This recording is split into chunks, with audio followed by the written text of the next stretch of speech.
The cashier tried my card 3 times before lowering her voice. "Ma'am, do you have another way to pay?" Behind me, someone shifted a shopping cart impatiently. A child was crying near the freezer aisle. The automatic doors kept opening, letting strips of cold January air slide across the floor. I stared at the small red message on the card reader. Declined. There should have been more than $300,000 in that account. 31 years of work. 31 years of waking before sunrise, packing the same sensible lunch, and telling myself that every sacrifice was buying me one peaceful final chapter. But when I called the bank, they told me the account had been emptied 12 days earlier. Not hacked. Not frozen. Emptied legally, by my only son. According to the documents he submitted, I had advanced dementia. I was no longer capable of managing my own money. And while I stood beneath the fluorescent lights with a carton of milk and a loaf of bread I could no longer afford, my son was across town celebrating his engagement inside a luxury penthouse purchased with my retirement. He thought he had taken everything. My savings. My independence. Even my credibility. What he did not know was that I still owned something far more valuable than the money. Something connected to the exact building he had just moved into. And before the night was over, my son would look me in the eye and tell me I belonged in a nursing home. That was the moment I stopped thinking like his mother. I left the groceries at the register. The young cashier offered to hold them while I called someone, but there was no one to call. That realization hurt almost as much as the missing money. I had spent most of my adult life being the dependable person. The one who kept emergency cash inside a blue envelope. The one who remembered birthdays, renewed insurance policies before they expired, and arrived at hospitals with clean clothes before anyone thought to ask. People called me when their lives became complicated. I had never imagined reaching 68 and having no one I trusted enough to call over a loaf of bread. Outside, the sky had the pale gray color of dirty wool. Cars hissed over wet pavement. I stood beside the supermarket entrance, clutching my handbag against my coat while shoppers moved around me. My first thought was that the bank had made a mistake. My second was that I had made one. That thought frightened me more. For almost a year, my son Daniel had been making small comments about my memory. Nothing direct. Nothing cruel enough to challenge. He would say, "Mom, I already told you that," even when I was certain he had not. Or he would move something in my kitchen, then laugh when I searched for it. "You really need to start writing things down." Once, after I forgot the name of an actor in an old television show, he looked at me for a second too long. Not concerned. Measuring. At the time, I dismissed it as impatience. Daniel had always been impatient with weakness, especially weakness he believed belonged to other people. Now, standing in the cold, I wondered how long he had been building a version of me that no longer existed. The bank was 4 blocks away. I walked instead of taking a taxi because walking gave me something physical to do with the panic.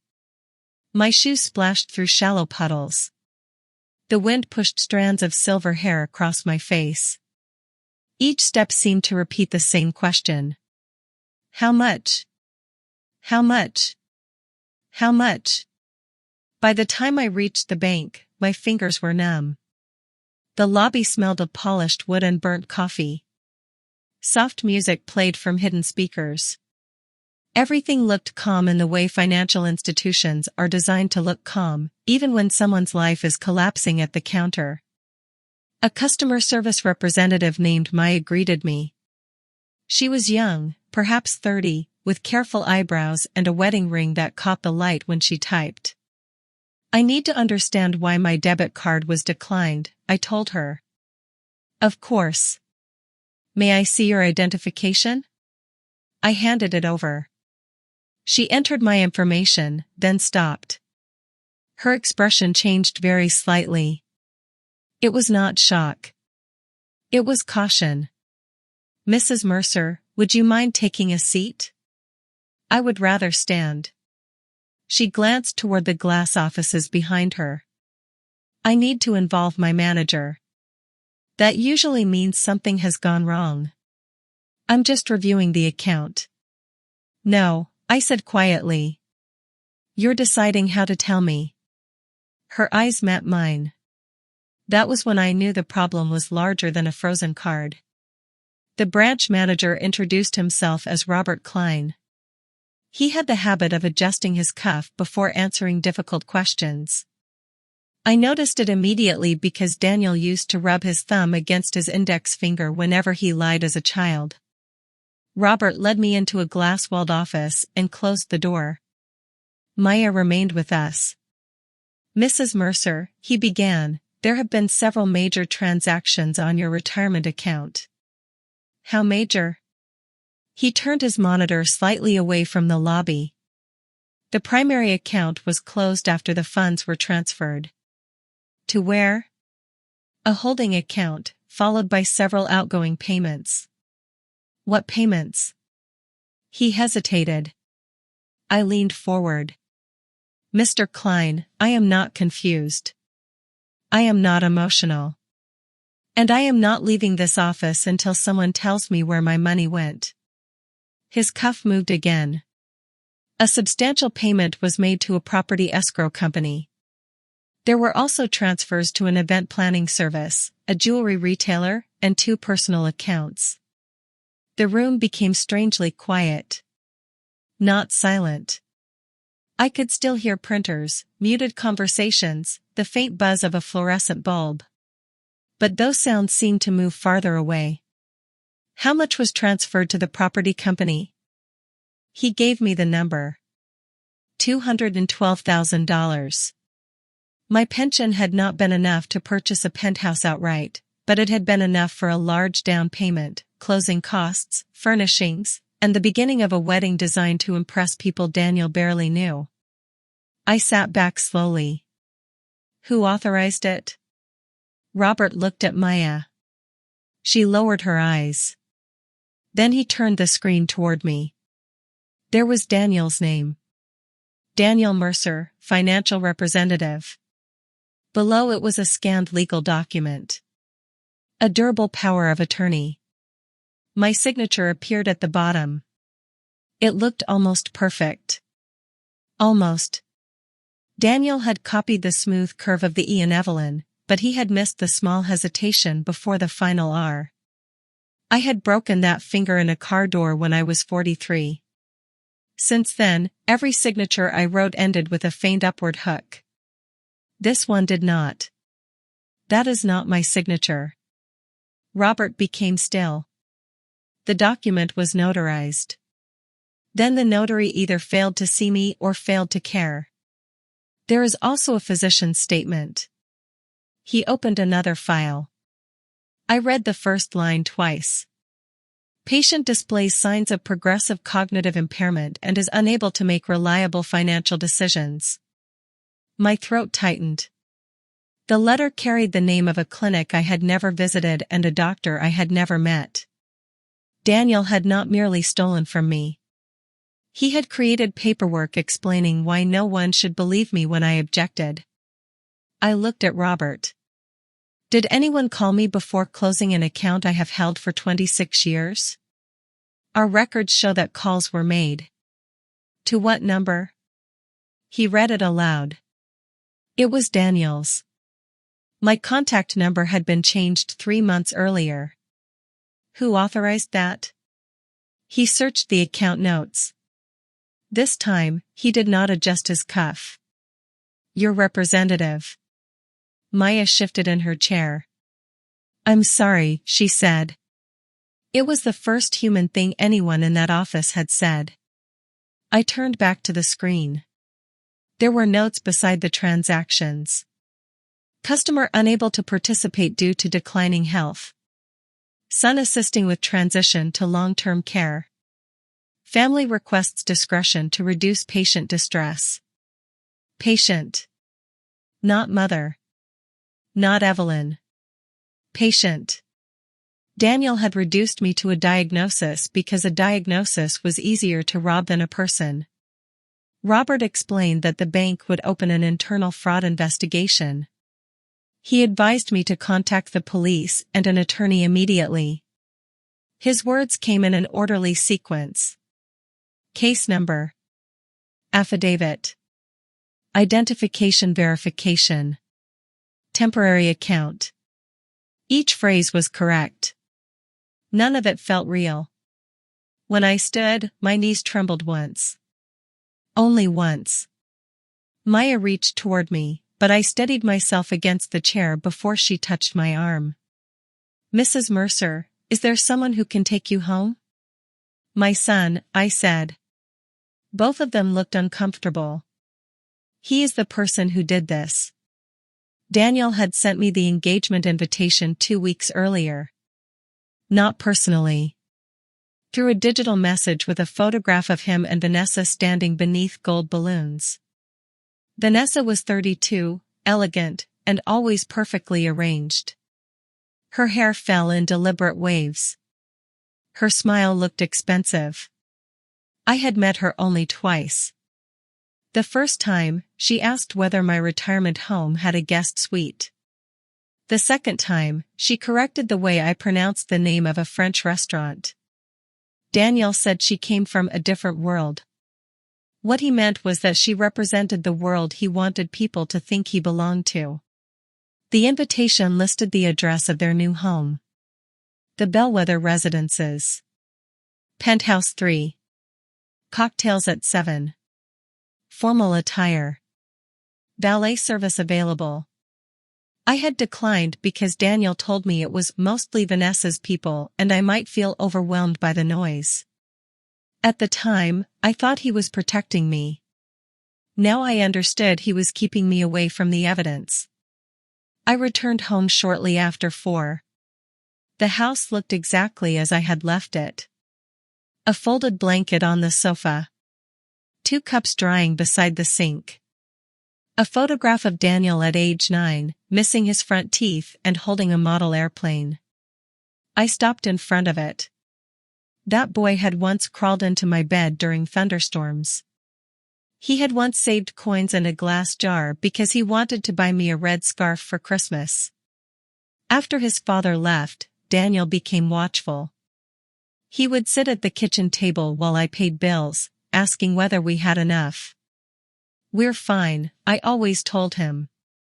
Even when we were not. I worked overtime so he would never feel poor.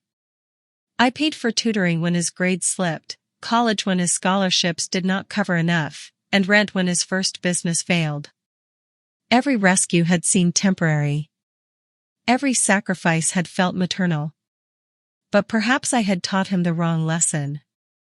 I thought I was showing him that family protects you. He may have learned that his mother would always absorb the consequences. My phone rang. Daniel's name appeared on the screen. For one irrational second, I hoped the bank had contacted him and he was calling to confess. I answered. Mom. Where are you? His voice was bright, hurried. At home. You're not dressed yet? For what? There was a pause. My engagement party. You told me it might be too much for me. I said it might be loud. Vanessa thinks it would look strange if you weren't here. There it was. Not that he wanted me. That my absence might look strange. I went to the bank today, I said. Silence. Not surprise. Calculation. Then a soft exhale. Why? My card was declined. Another pause. Longer this time. Mom, we should not do this on the phone. Then we can do it at your party. His voice dropped. Please don't come here upset. I'm not upset. That was true. Upset was too small a word. I just need to hear you explain why the bank believes I have dementia. He said nothing. In the background, I heard laughter and the clink of glass. Daniel? I was trying to protect you. The sentence was so predictable that it almost made me laugh. From my own pension? You don't understand the situation. I understand $212,000 went toward your apartment. It's an investment. With my money. We're family. His voice sharpened on the word, as if family were a legal defense. I'll explain everything later. Just stay home tonight. Please. Why? Because Vanessa's parents are here. Her father has business contacts. This is important for me. And I am not? That's not what I said. No. It's what you prepared documents to prove. He inhaled slowly. Then he used the voice he had begun using with me during the past year. Gentle, patient, falsely concerned. Mom, you've been under a lot of stress. Sometimes you remember things differently. I looked at the photograph of him holding the airplane. My hand tightened around the phone. I will see you at 7. Mom. I ended the call. I dressed carefully. Not for revenge. Not yet. I dressed because humiliation grows when it sees you arrive already defeated. I chose a dark blue suit I had worn to my retirement ceremony. The fabric was simple but well cut. I pinned my hair back and added the pearl earrings my mother had left me. Then I placed the bank documents inside a leather folder. Before leaving, I opened the drawer where I kept my emergency cash. The blue envelope was gone. Of course it was. I found $46 inside an old ceramic sugar bowl. Enough for a taxi. Enough to confront my son in the home he had purchased with the rest. The bellwether stood above the river like a column of glass. Warm light glowed from the lobby. Black cars rolled beneath the entrance canopy. A uniformed valet opened my taxi door and looked briefly disappointed when he realized there was no vehicle to park. Inside, white orchids rose from stone vases taller than I was. The air smelled of cedar, polished marble, and someone's expensive perfume. A pianist played near the elevators. At the security desk, a young man checked a digital guest list. Name? Evelyn Mercer. His finger moved down the screen. Then stopped. I'm sorry. I don't see you here. I'm the groom's mother. His expression changed instantly. Of course. One moment. He called upstairs. I watched his face while someone answered. Yes, she's here. No, she seems fine. Yes, sir. He ended the call and handed me a visitor badge. The word stayed with me. She seems fine. Daniel had already warned them about me. The elevator opened directly into the penthouse. Music reached me first. Then laughter. The room beyond was filled with candlelight, champagne, and people dressed in shades of cream, black, and gold. Floor-to-ceiling windows framed the city below. Waiters moved between clusters of guests carrying silver trays. For a few seconds, no one noticed me. That allowed me to see the life my money had purchased. A sculptural chandelier hung above the living room. Fresh flowers covered the dining table. An ice sculpture in the shape of 2 interlocking rings stood near the bar. On the far wall, a framed architectural rendering displayed the apartment's renovation plans. Mercer Ward Residence. My surname first. My money beneath both. Then Daniel saw me. His smile disappeared so quickly that the man beside him turned to see what had caused it. He crossed the room without excusing himself. Mom. He kissed the air beside my cheek. To anyone watching, it looked affectionate. His hand closed around my elbow. Too firmly.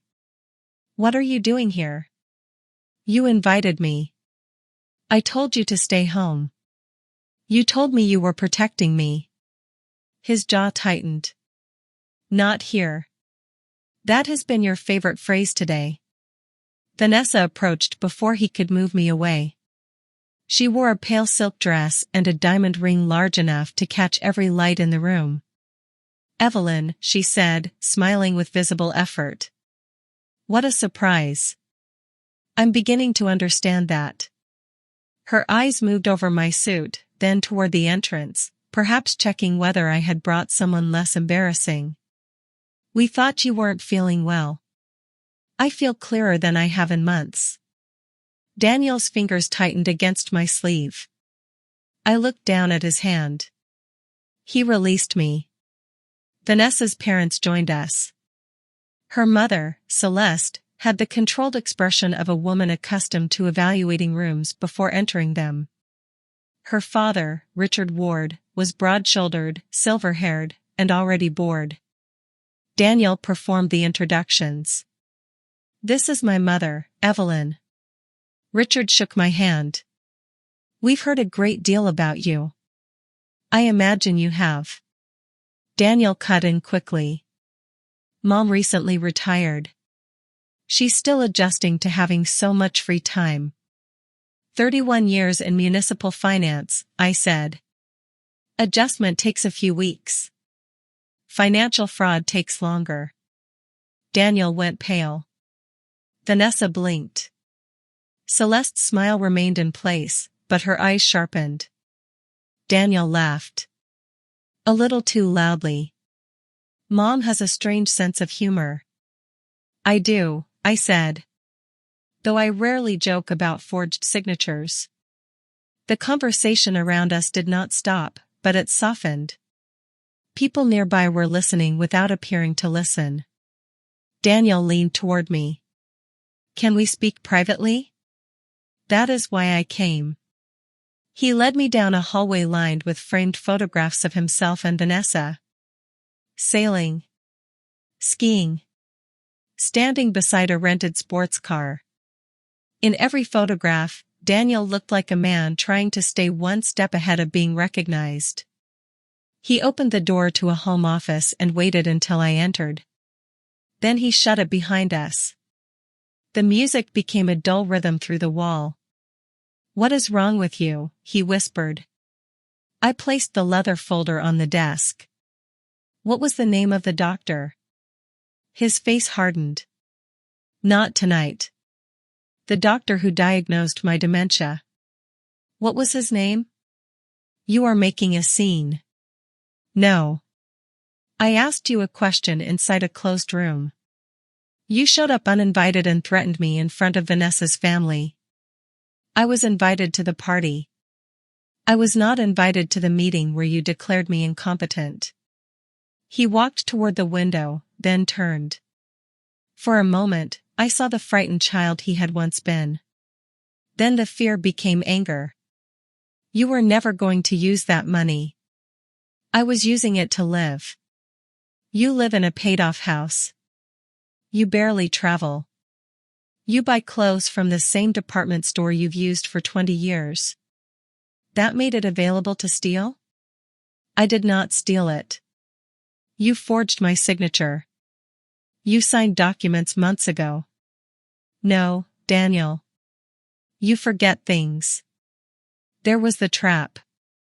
If I argued too forcefully, I was unstable.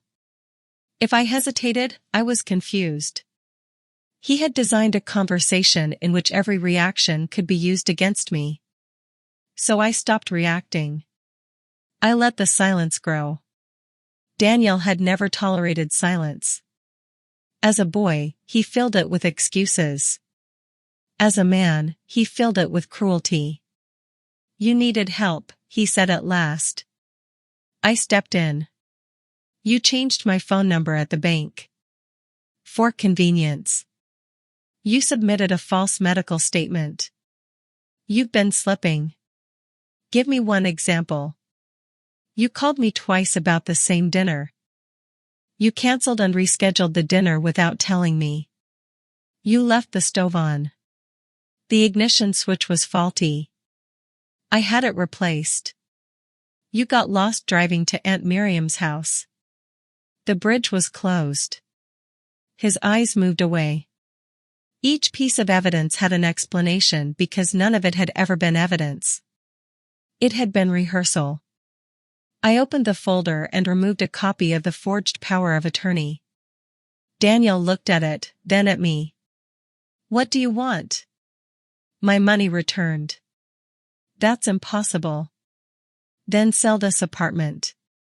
I can't. Why? It's tied up. In what? He rubbed his thumb against his index finger. The childhood tell. The financing is complicated. How much debt did you take on? That is none of your business. My pension is the down payment. You gave me everything else my entire life. Why is this suddenly different? The question struck deeper than he intended. Not because it was persuasive. Because it was honest. He truly believed my previous sacrifices had created a permanent right to whatever remained. I gave you what I chose to give, I said. You took what I did not. His expression changed. The softness disappeared. You have no idea what it costs to build a life now. I know exactly what it costs. I spent 31 years paying for yours. That was your job. The words landed between us. Daniel heard them too. For 1 second, regret passed across his face. Then pride erased it. A knock came at the door. Vanessa entered without waiting. Everyone is asking where you are. She looked from Daniel to me, then noticed the documents. What's going on? Nothing, Daniel said. I watched her. She was not worried about him. She was worried about the party. Evelyn, she asked.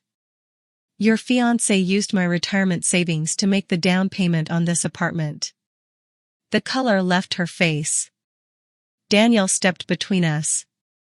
She's confused. I have the transaction records. Mom. He also submitted documents claiming I have dementia. Vanessa looked at him. Not at me. At him. The silence that followed was different from the one before. This silence had doubt inside it. Daniel recognized the danger immediately. He softened his voice. Vanessa, we discussed my mother's health. You said you were managing a family trust. I am. There is no family trust, I said. He turned on me. Stop. It was not a request. It was the voice of a man who had spent months controlling the story and had just discovered the person he erased was still speaking. Vanessa's eyes moved toward my folder. How much money? Vanessa, not now. How much? I told her. She sat down. Not dramatically. Her knees simply seemed to stop supporting her. The diamond on her finger rested against the arm of the chair. Daniel told me the apartment was paid for through an investment exit. He told the bank I could no longer remember my own decisions. Daniel paced once across the room. Then he stopped in front of me. You need to leave. I will leave when you agree to meet my attorney tomorrow. He laughed without humor. Your attorney? Yes. With what money? The cruelty in his voice was quiet now. Deliberate. He knew exactly where to press. You don't even have access to a checking account. Vanessa looked up sharply. Daniel continued. You came here in a taxi because your card didn't work, didn't you? I said nothing. He mistook my silence for defeat. You cannot manage this alone anymore.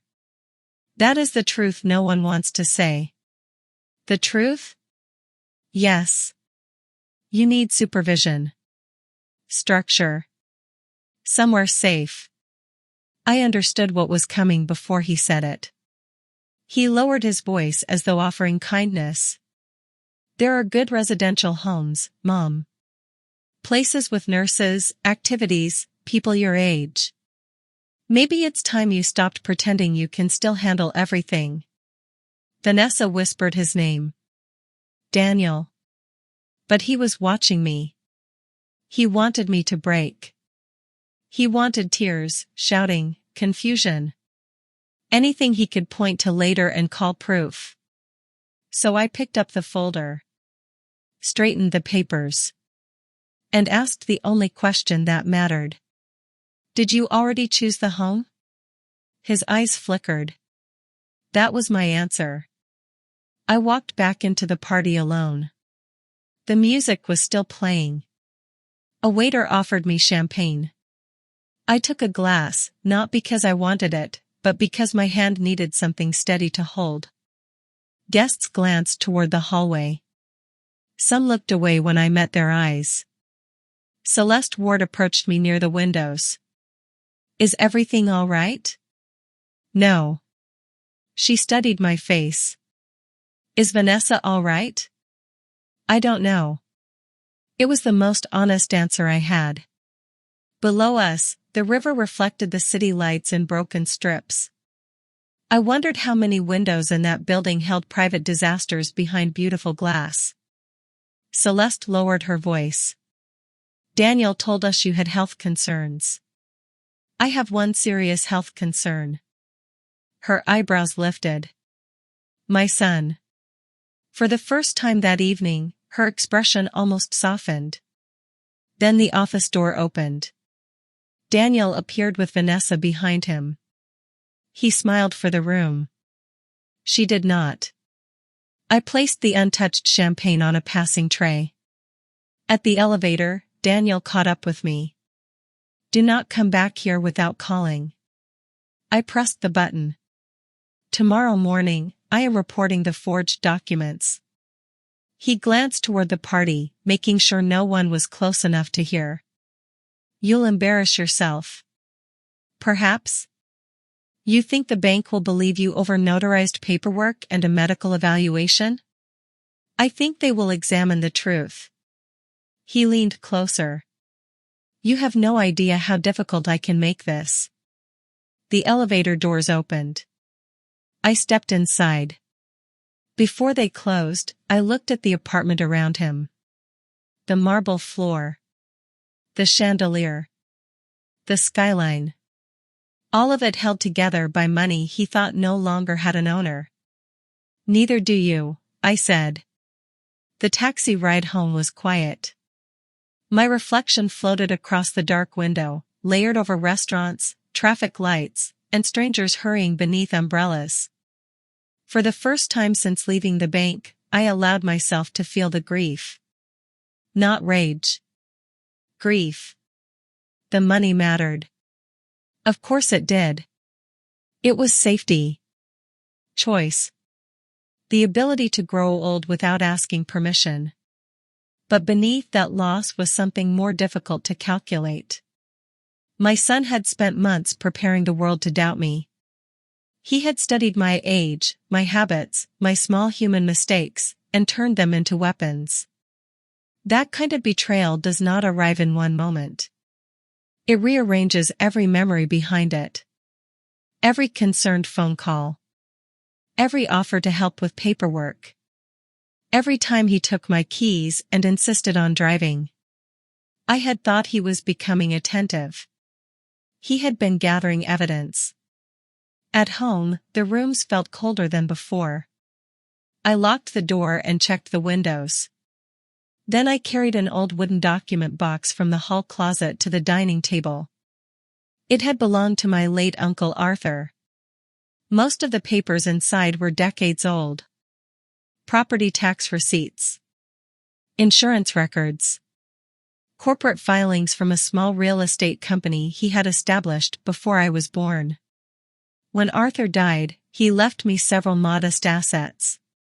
I sold most of them over the years. But one file remained. I had not opened it since my retirement. The folder was marked Mercer Property Management, Controlling Interest. Inside was an ownership certificate, a deed assignment, and a list of properties managed by the company. I turned the pages slowly. Most of the buildings were unfamiliar. Then I saw the address.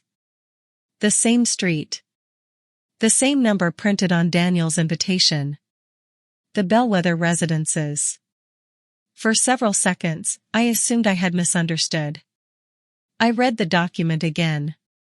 The company did not own every apartment.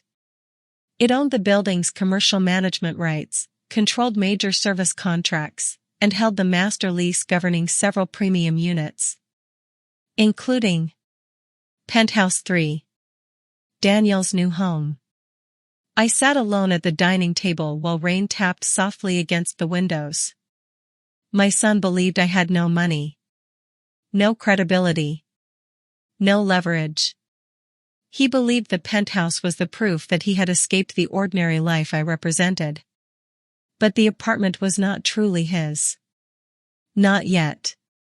And the building he had used to humiliate me had been answering to my signature long before he learned how to imitate it.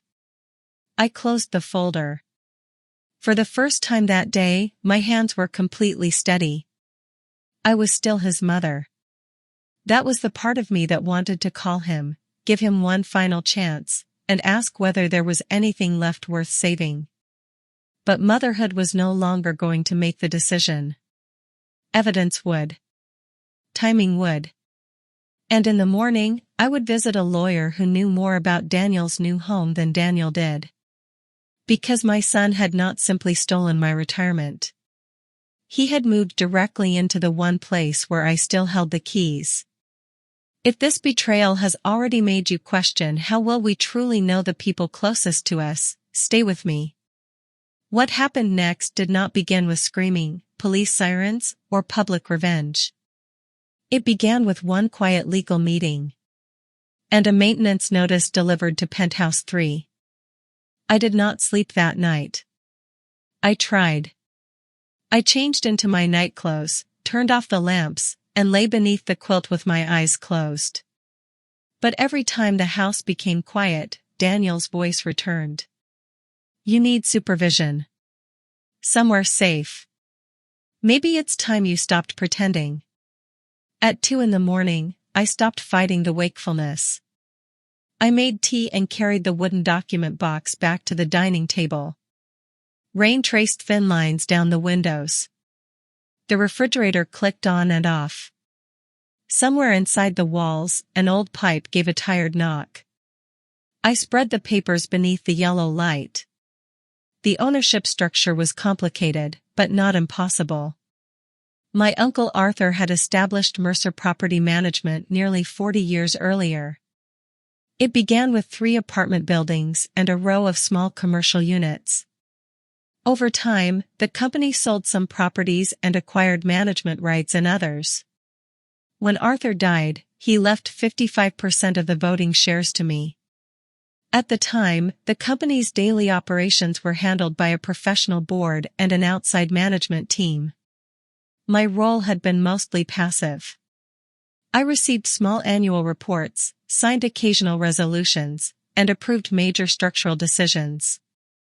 I had never needed to visit the properties. I had never even associated the Bellwether's elegant name with the dull line item printed in the company statements. BW Residential Holdings, Master Management Contract. Daniel had not moved into a building I happened to know. He had moved into a building whose management company I controlled. That distinction mattered. But not in the way revenge stories make these things sound. I could not simply turn off his water because I was angry. I could not enter his apartment whenever I pleased. I could not invent violations or throw his belongings onto the street. Ownership did not erase laws.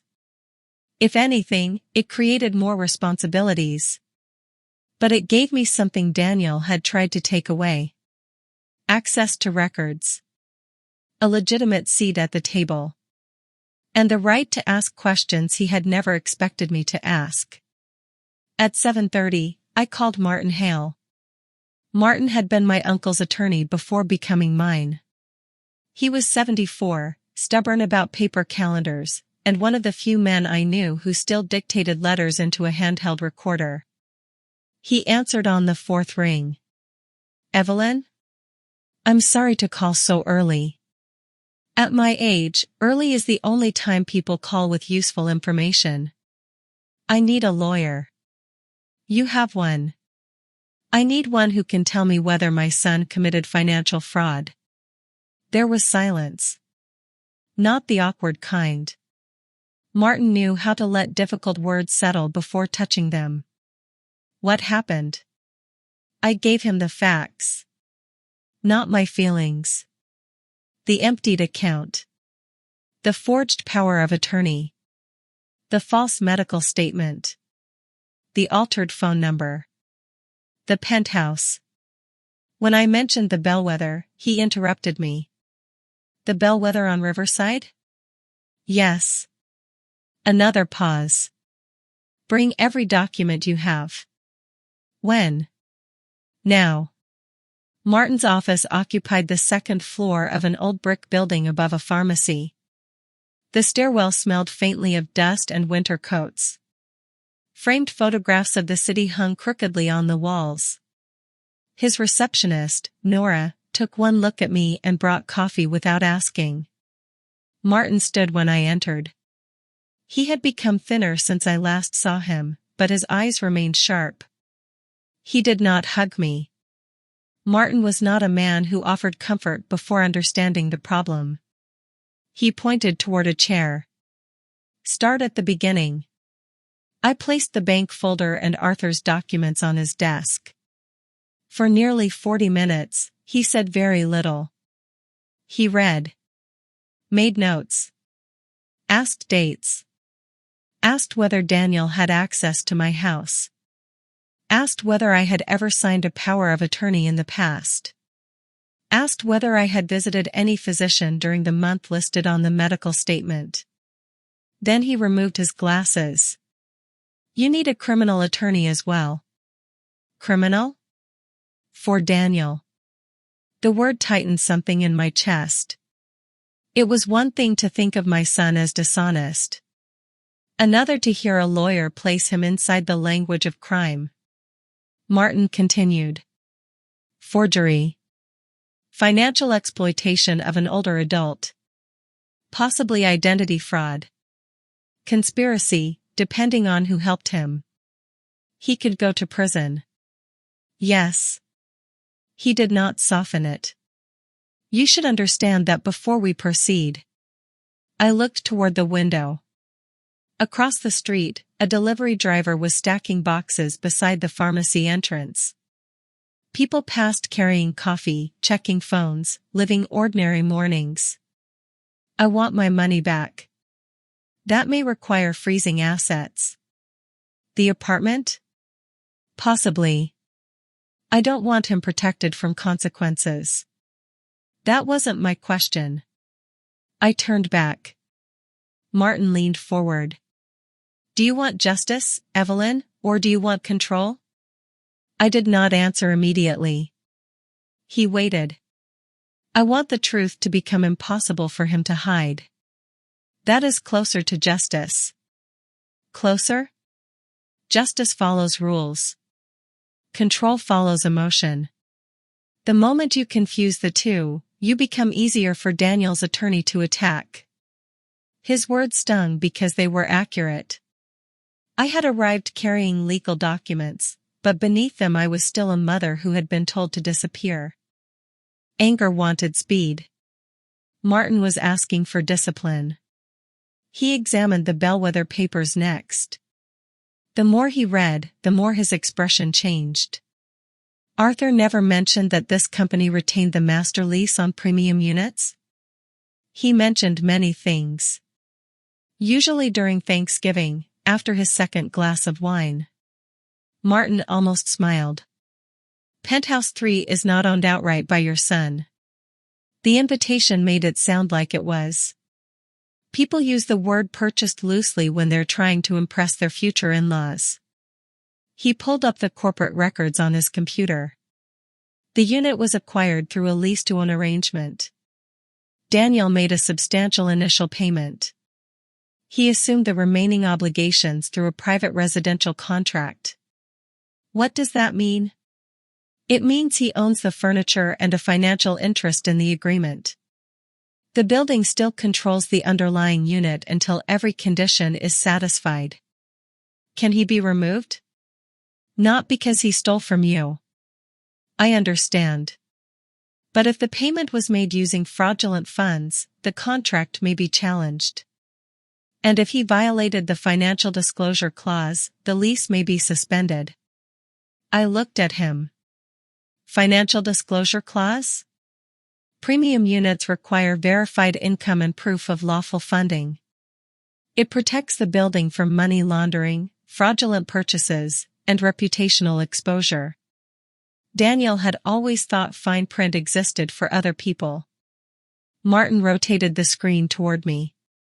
According to this, he claimed the down payment came from the sale of equity in a private consulting firm.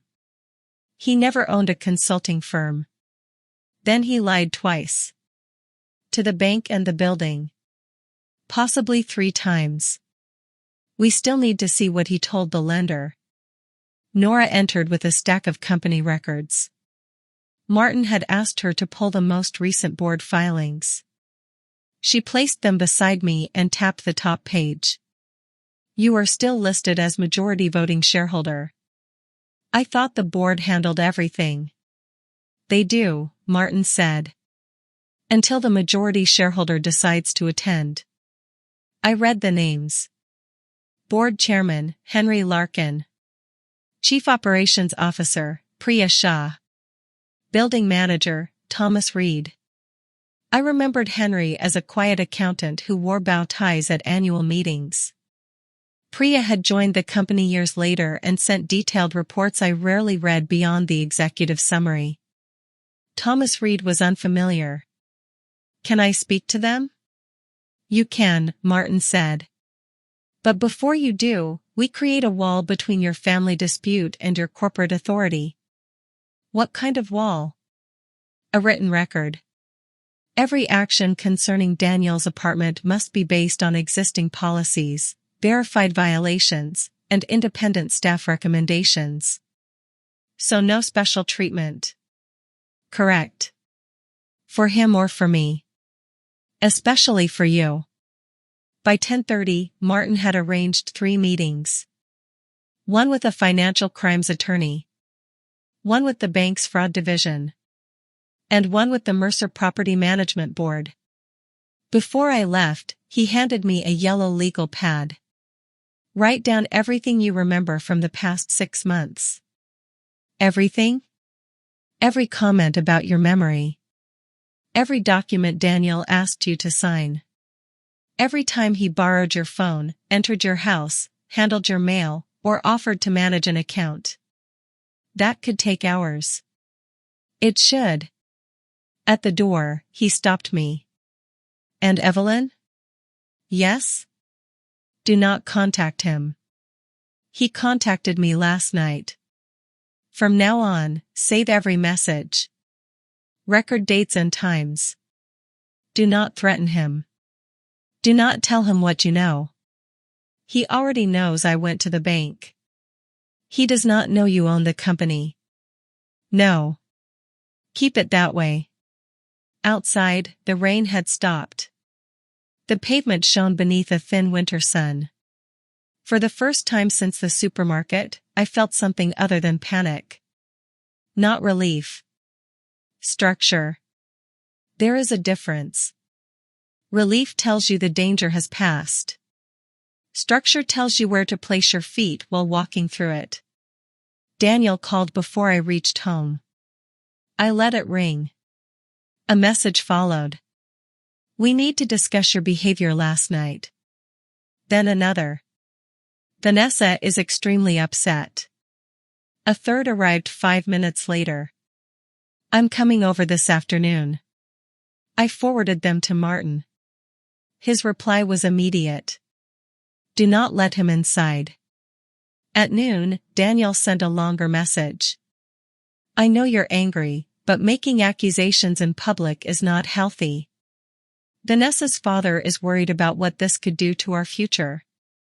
I'm willing to help you find a comfortable place where you can get support. We can talk when you're calm.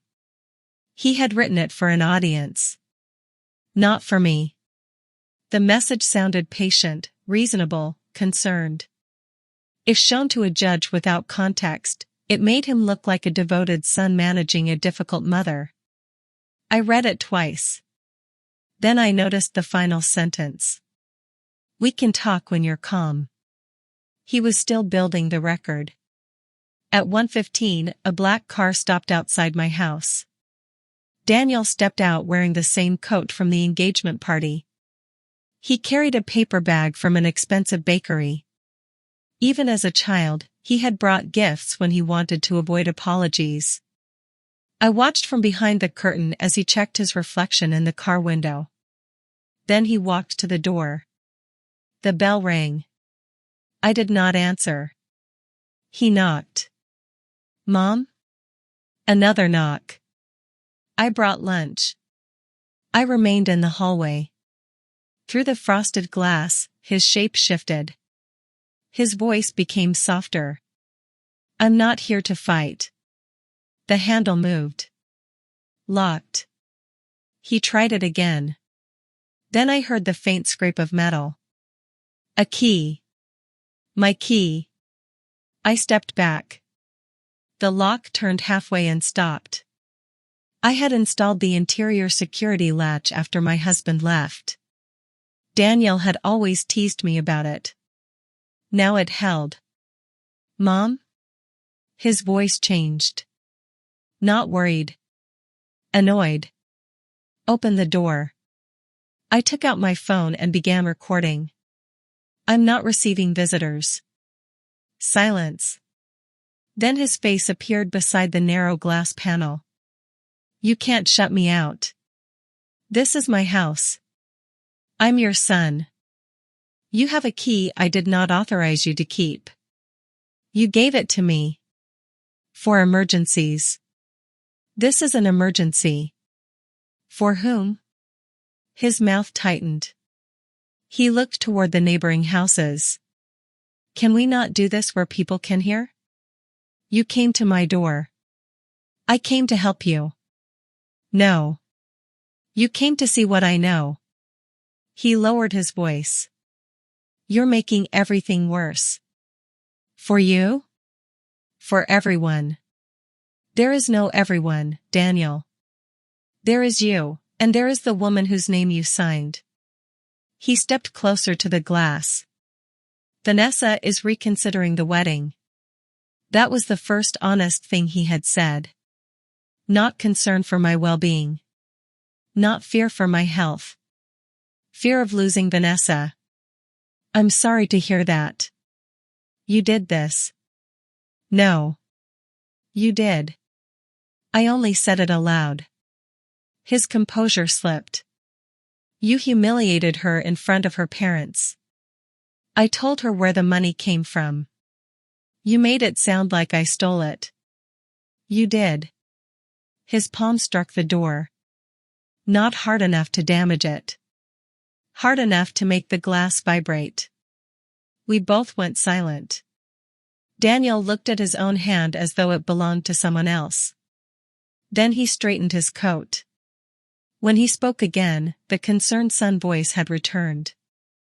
I think you should see a doctor. I already have an appointment.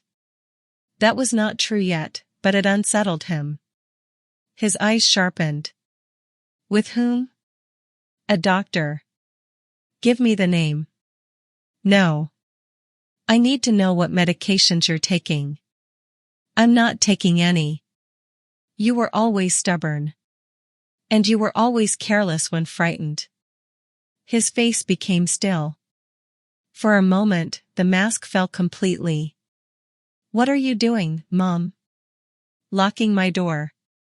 No. What are you planning? I did not answer. A neighbor's garage opened across the street. Daniel stepped away from the entrance. He placed the bakery bag on the porch. "Call me when you're ready to be reasonable." Then he walked back to his car. He did not look at the house again. After he left, I called a locksmith. The young man who arrived replaced every exterior lock and installed a camera above the porch. He held up the old cylinder. "There are scratches inside. Someone's been using a poorly cut duplicate." "How recently?" "Hard to tell. But more than once." I thought of Daniel entering while I was at work. Opening mail. Photographing documents. Moving small objects, perhaps. Creating confusion where none had existed. The locksmith handed me 3 new keys. I placed one in my purse and sealed the others inside an envelope. For the first time, changing a lock felt like ending an argument. The board meeting took place the following morning at Mercer Property Management's main office. The building was smaller than I expected. No marble lobby. No dramatic skyline. Just gray carpet, framed safety certifications, and employees carrying coffee between cubicles. Real power rarely looks the way people imagine it. It looks like maintenance schedules. Insurance policies. Signed contracts. People who know which boiler is likely to fail in February. Henry Larkin greeted me in the conference room. He was 80 now, still wearing a bow tie. "Evelyn," he said, holding both my hands. "I thought we had lost you to retirement." I thought so too. Priya Shah stood beside him. She was in her 50s, with dark hair cut neatly at her jaw and the calm posture of someone who solved expensive problems before breakfast. Thomas Reed joined by video from the bellwether. Martin sat to my right. Before discussing Daniel, I signed a formal conflict disclosure. Martin read it aloud. My family relationship to the tenant was documented. I agreed not to issue direct operational orders concerning Penthouse 3. Any compliance action would be reviewed by Priya and the company's independent counsel. It was not dramatic. That was why it mattered. Nothing Daniel could later call personal revenge would happen without records, witnesses, and existing rules. Priya opened the bellwether file. Penthouse 3 has already raised concerns. What kind? The resident listed an income source that our verification contractor could not confirm. Daniel. There was also a complaint from the event staff after last night's party. What complaint? Guests entered 2 restricted service areas. A fire door was propped open. Someone covered a smoke detector in the catering preparation room. I closed my eyes briefly. Daniel had used my pension to fund a party that violated the building's safety rules. Priya continued. The violations are not grounds for eviction by themselves. They do require formal notice and inspection. Was the inspection scheduled before today? No. The report arrived this morning. I looked at Martin. He gave a slight nod. Independent evidence. Existing procedure. No invention required. What happens next? I asked. Thomas will issue a standard compliance notice. The resident must provide access to inspect the affected areas and verify that no unauthorized alterations were made. Alterations? The penthouse renovation plan was never fully approved. I remembered the framed architectural drawing in the hallway. What did they change? We don't know yet. Thomas spoke from the screen. We received noise complaints for 3 weeks before the engagement event. Contractors were seen entering after permitted hours. One resident reported drilling near a structural column. Priya turned to me. If they modified electrical, ventilation, or load-bearing areas without approval, it becomes serious. Then inspect it. My voice sounded colder than I intended. Martin glanced at me. I corrected myself. Follow the normal process. Priya held my gaze for a second. Then nodded. We will. The first notice was delivered that afternoon. I did not see it. I only knew because Daniel called 6 times in 20 minutes. I did not answer. At 4:30, a photograph arrived. A white envelope beneath the penthouse door. Across the front, in black printed letters. Mandatory safety and compliance inspection. His message beneath it read. What did you do? I saved the photograph. Then another message arrived. You think this is funny? A third. Call me immediately. I forwarded all 3 to Martin. He replied. Do not respond. The inspection was scheduled for Monday morning. Until then, nothing happened. That was what made the notice effective. Daniel did not know what the inspectors would find. He did not know whether the timing was coincidence. He did not know whether I had any connection to the building. Uncertainty did what confrontation could not. It forced him to examine every lie at once. On Friday evening, Vanessa called me. I almost ignored the number because I did not recognize it. Evelyn? Her voice sounded different without a room full of people around it. Smaller. Vanessa. I hope this isn't a bad time. It depends on what you want. A pause. I want to understand. Daniel can explain. He won't. I sat beside the living room window. Outside, a man was walking a small white dog beneath the streetlights. What did he tell you? That you gave him the money years ago and forgot. That is not true. He said the bank made an administrative error. That is also not true. He said you've been having episodes. What kind of episodes? He was vague. Of course he was. Specific lies can be disproved. Vague concern survives longer. Vanessa lowered her voice. He said you once left your house in the middle of the night and didn't know where you were. I almost laughed. Last summer? I don't know. My basement flooded at 2 in the morning. I went outside to shut off the water valve. Silence. He said the police brought you home. The plumber drove me home after I followed his truck to the hardware store. Another silence. I could hear Vanessa breathing. Why would he say that? You should ask him. I have. And? He said this is exactly what happens. That you sound convincing. The cleverness of it made me tired. Daniel had constructed a lie that absorbed every denial. The more clearly I remembered, the more dangerous I became. Vanessa, I said, do you believe I am ill? I don't know. It was not the answer I wanted. But it was honest. Then do not rely on me or Daniel. Ask for evidence. What evidence? The medical report. The name of the doctor. My previous bank statements. The alleged family trust. The company he said he sold. She did not speak. Did he tell you the name of that company? Mercer Strategic Consulting. There is no such company.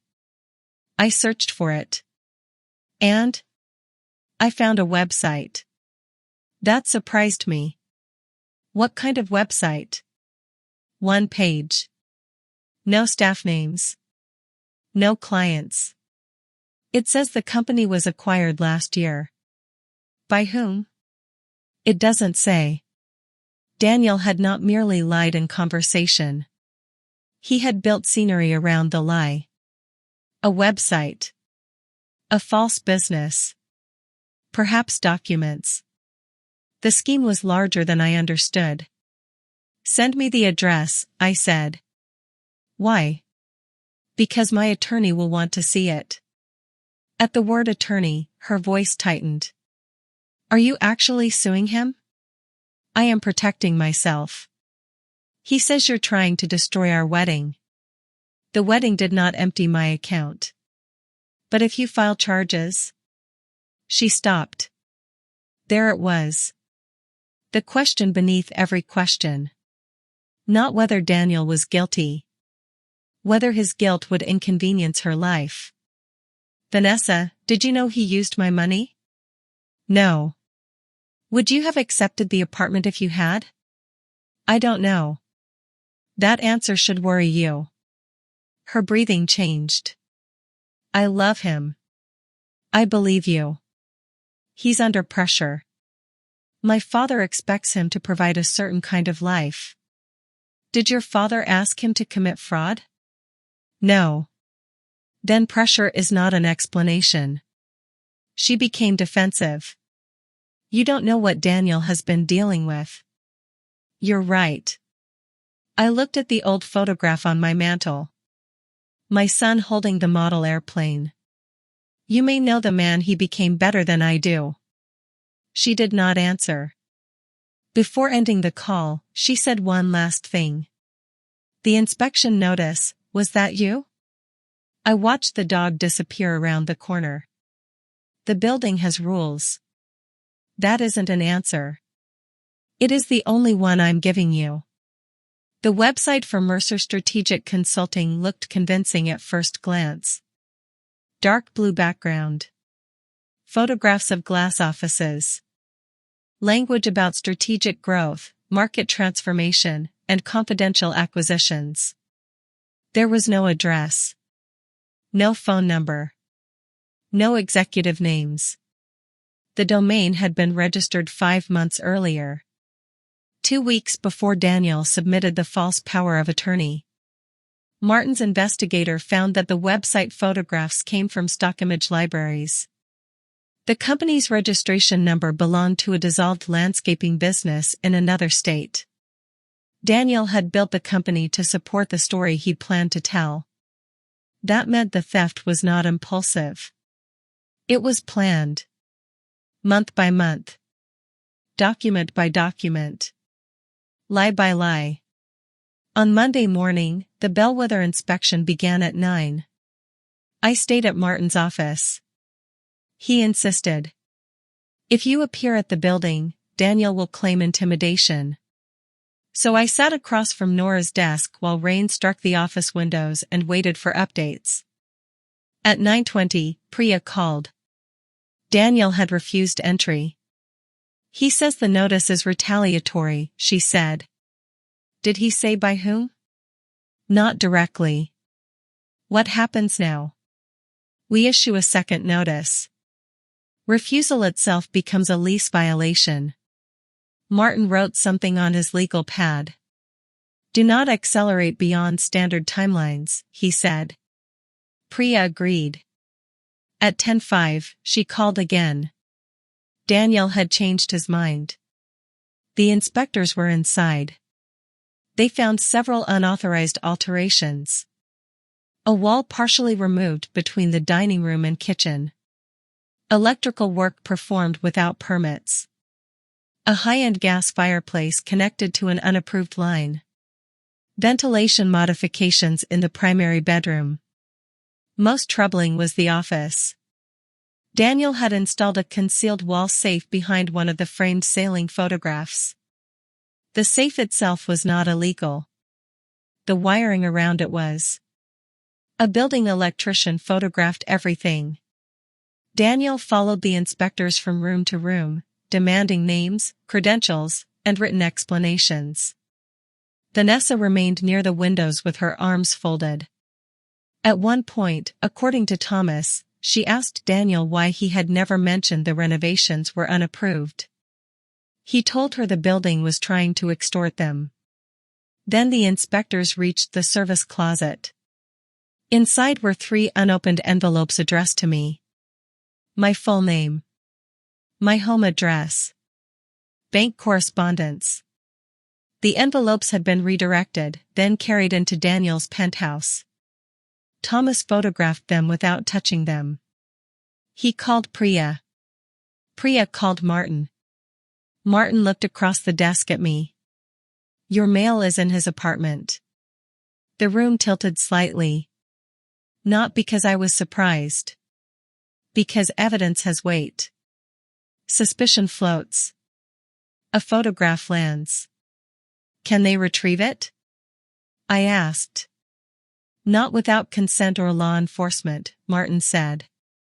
The inspectors cannot seize private property. Even if it has my name? They can document what they observed. He called the financial crimes attorney. Within an hour, the photograph was delivered to the investigator handling the bank complaint. Daniel did not know that yet. But he knew the inspectors had seen the envelopes.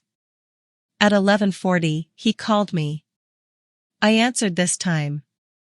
Martin placed the phone on speaker and began recording with my permission. Daniel did not greet me. You sent them. I did not send anyone. Don't insult me. The building scheduled an inspection. The building you control. So he knew. Not everything. But enough. Who told you? I'm not stupid. No. You are frightened. I am angry. The two often sound alike. He exhaled sharply. You never cared about that company. I cared enough not to steal from it. This is personal. The electrical violations are personal? You know what I mean. I know 3 pieces of my mail were found in your service closet. Silence. Complete and immediate. Martin looked at me. Daniel recovered slowly. I was bringing those to you. They were unopened. You weren't answering. They were redirected months ago. I was helping with your paperwork. Why were they hidden? They weren't hidden. They were inside a private closet in an apartment you told people you bought with money from a company that does not exist. His voice dropped. Vanessa is here. Then perhaps you should choose your words carefully. You planned this. No, Daniel. You planned this. I am reading what you wrote. For several seconds, neither of us spoke. Then he changed tactics. His voice softened. I made mistakes. Not a confession. A test. What mistakes? I should have explained the money. You should not have taken it. I was going to pay it back. With what? The company sale. There was no company. There were negotiations. For a website? He swore under his breath. Martin wrote one word on the pad. Press. I understood. Daniel, I said, who signed the medical statement? He did not answer. Was it a real doctor? I'm ending this call. Who notarized the power of attorney? You are trying to trap me. I'm asking about my signature. You want to ruin my life. I want my life returned. His voice cracked with anger. You already had yours. The sentence seemed to surprise even him. I felt Martin watching me. I kept my voice level. What does that mean? You had a career. A house. Retirement. You got everything. And you? I'm still trying to start. At 41? You don't understand. Then explain it. I'm done explaining myself to you. The line went dead. Martin stopped the recording. For a moment, the office was silent. Then he said, he is not thinking clearly. Was he ever? Yes. That answer hurt more than I expected. Martin removed his glasses. Do not make him into a monster just because it makes the next step easier. He stole everything. He did. He tried to have me placed in a home. He did. Then what would you call him? Your son. A man who committed serious crimes. A frightened liar. Possibly a desperate one. Why does the distinction matter? Because monsters are simple. People are not. I looked down at my hands. Even after everything, some part of me wanted Daniel to have a reason that made sense. Debt. Blackmail. Fear. Anything more human than entitlement. But understanding was not forgiveness. And complexity was not innocence. The bellwether issued 3 formal notices that afternoon. One for unauthorized construction. One for refusal of initial access. One requesting verified financial disclosures under the premium residency agreement.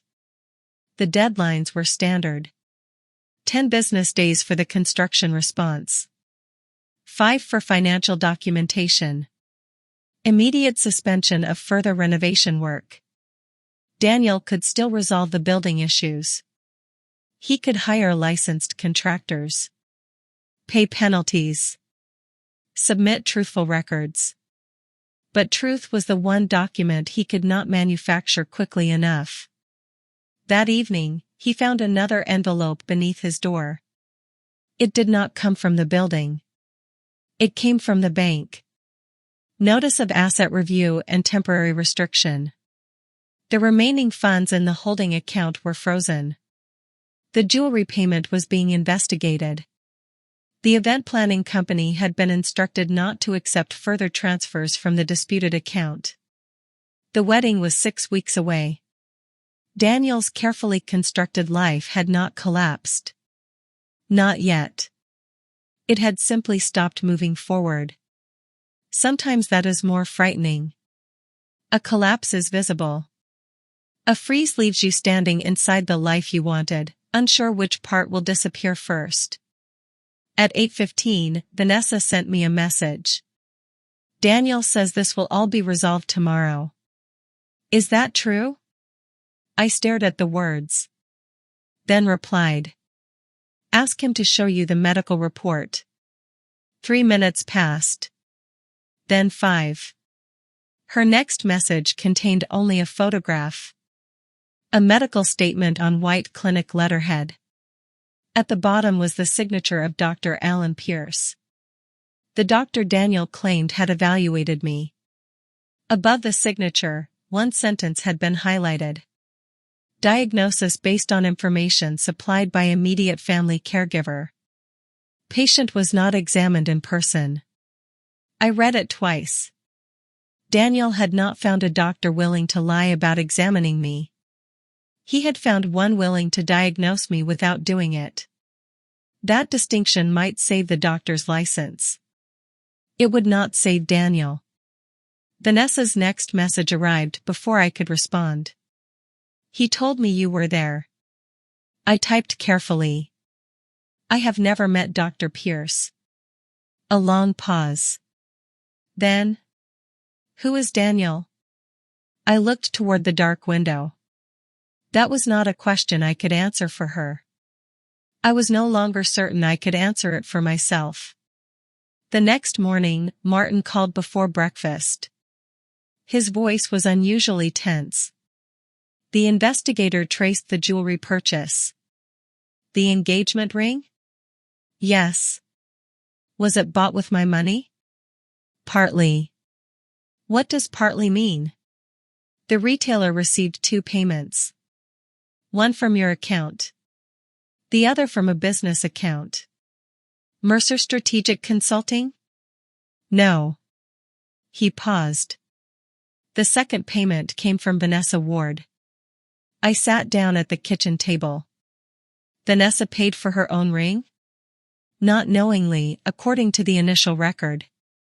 The money was transferred from an account she shares with Daniel for wedding expenses. How much?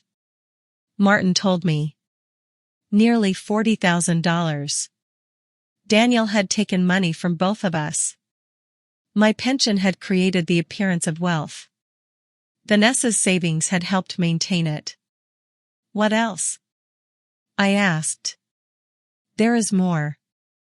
Of course there was. There always is. The investigator found a loan application attached to the bellwether agreement. In whose name?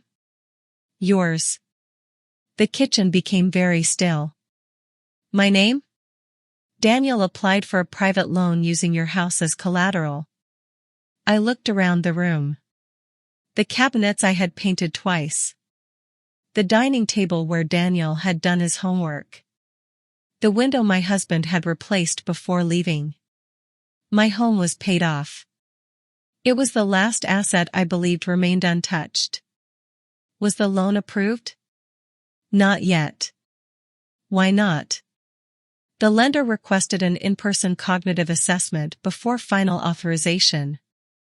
A bitter laugh escaped me.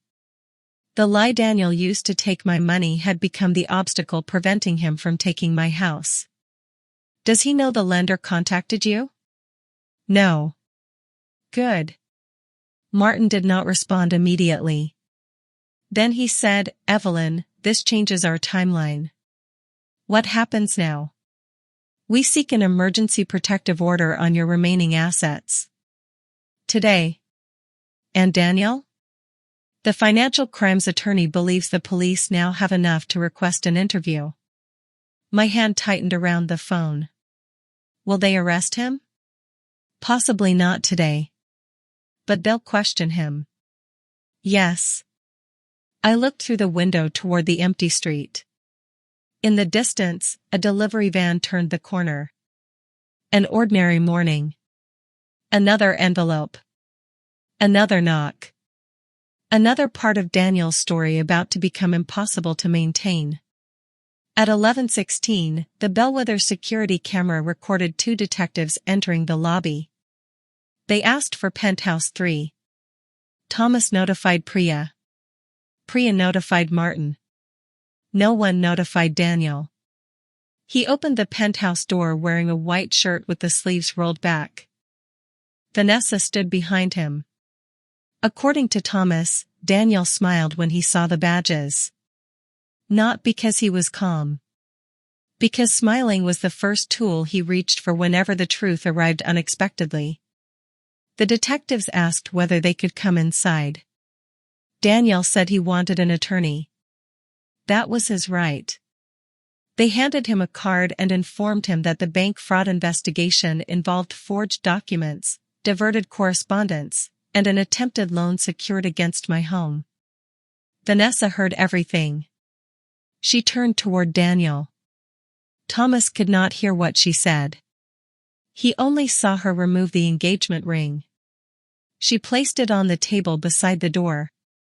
Then she walked past the detectives, entered the elevator, and left Daniel standing alone inside the apartment he had built to impress her. I received her call 20 minutes later.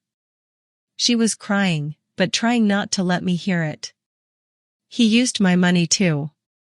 I know. You knew? I learned this morning. He said the wedding account needed a temporary transfer because the apartment closing had been delayed. I closed my eyes. I'm sorry. He took my savings and bought me a ring. The humiliation inside her voice was familiar. It was not only the loss. It was the realization that every compliment attached to the gift had been part of the theft. I thought he loved me, she whispered. He may. She gave a broken laugh. How can you say that? Because love does not make someone honest. Then what good is it? I had no answer. Not one that would help. She told me she was staying with her parents. The wedding was not officially cancelled. Not yet. Richard Ward wanted legal advice before any public announcement. Celeste wanted Vanessa protected from scandal. Even heartbreak, in their family, had procedures. Before ending the call, Vanessa asked me a question. Did you know he was capable of this? No. It was the truth. Then I added the part that hurt most. But I knew he had become someone I kept making excuses for. That afternoon, I signed the emergency asset protection petition. My house was flagged against unauthorized lending. My remaining accounts were restricted to in-person transactions. The forged power of attorney was formally disputed. The bank opened a separate account containing enough temporary funds for basic expenses while the investigation continued. When Maya handed me the new debit card, she looked relieved. It should work now. I held it between two fingers. A small piece of plastic. A week earlier, it would have meant almost nothing. Now it felt like evidence that I still existed. Before leaving the bank, I bought the same groceries I had abandoned. Milk. Bread. Coffee. Apples. At the register, the card reader flashed green. Approved.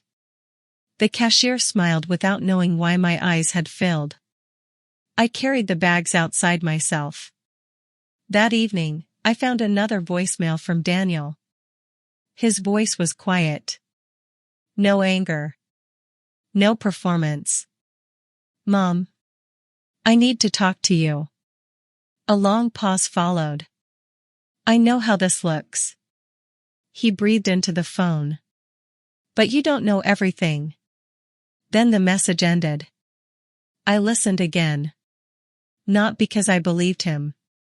Because for the first time, he sounded afraid of something larger than losing money. At 9, Martin forwarded a preliminary report from the investigator.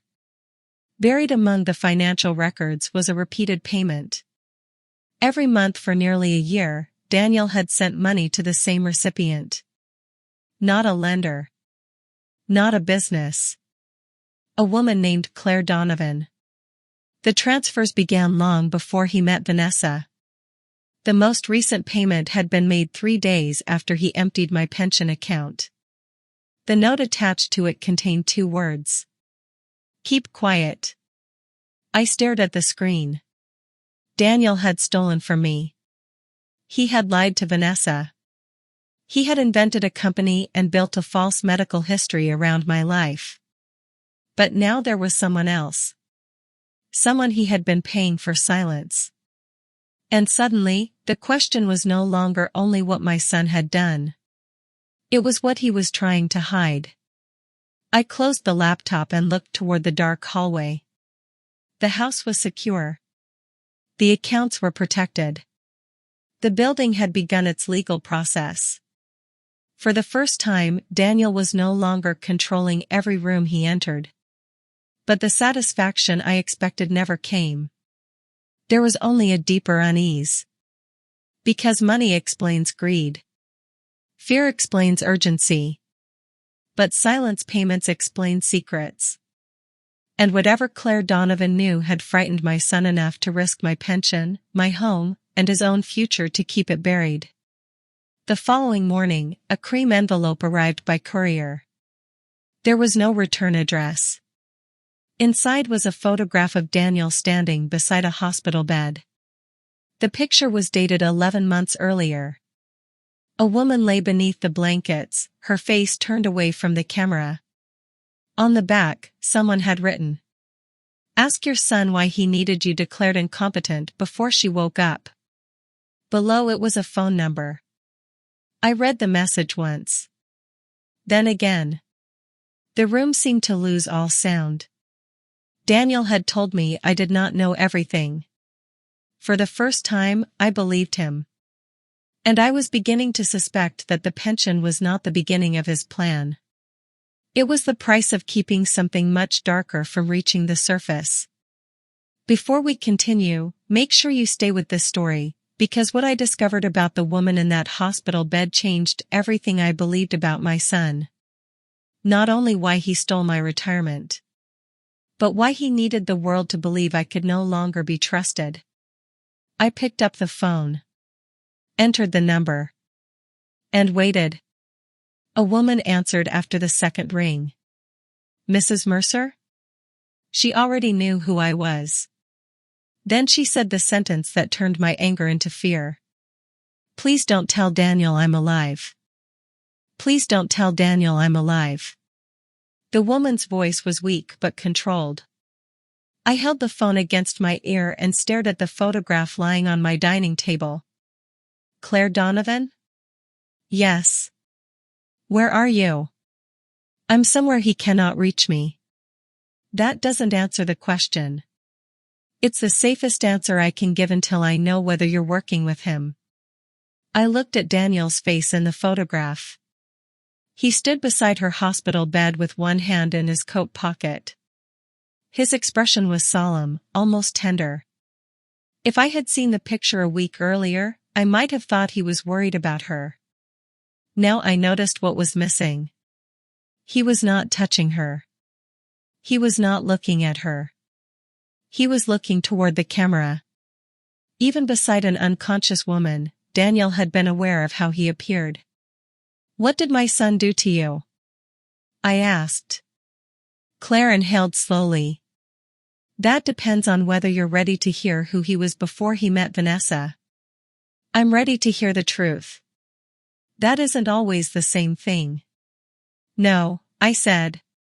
But it's where we have to begin. Claire asked whether I was alone.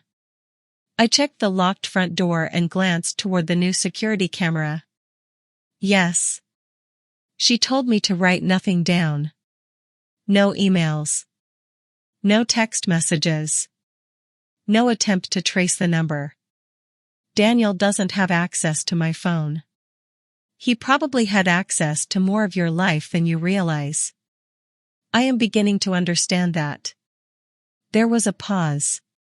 Then she said, I worked for him. At Mercer Strategic Consulting? A faint, humorless laugh came through the phone. That company never had clients. I know. It had a website, a rented mailbox, and a set of financial statements Daniel created himself. What was your role? I was supposed to make it real. 3 years earlier, Claire had been a financial operations manager for a regional construction company.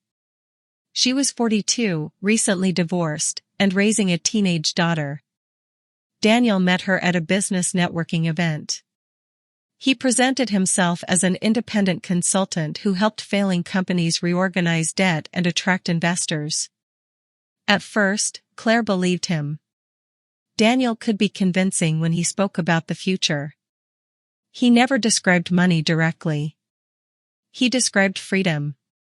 He talked about working from hotels overlooking the ocean. About choosing clients instead of needing them. About building something that could not be taken away. Claire left her stable job to become his operations director. For the first 6 months, they worked from a shared office above a furniture showroom. Daniel brought in 2 small contracts. Neither was profitable. But he kept promising that a major acquisition was close. He made every delay sound like evidence that something bigger was coming, Claire said. If an investor withdrew, Daniel said it was because a better one had appeared. If a client refused to pay, he said we no longer needed them. And you believed him? I wanted to. The answer was quiet. Human. Familiar. Their business relationship became personal. Daniel told Claire that he had spent his childhood watching me struggle. He said poverty had shaped him. That he had promised himself he would never again be powerless. We were not poor, I said. I know that now. I worked hard, but he had food. A good school. University. He described a childhood where every bill terrified you and every purchase made him feel guilty. I closed my eyes. There had been difficult years. After my husband left, I counted every dollar. I sometimes turned the heating lower at night. I repaired clothes instead of replacing them. But Daniel had never gone hungry. He had never missed a school trip because of money. Whenever I worried, I tried to hide it. Perhaps I had not hidden it as well as I believed. Or perhaps Daniel had learned to use a real memory as the foundation of a larger lie.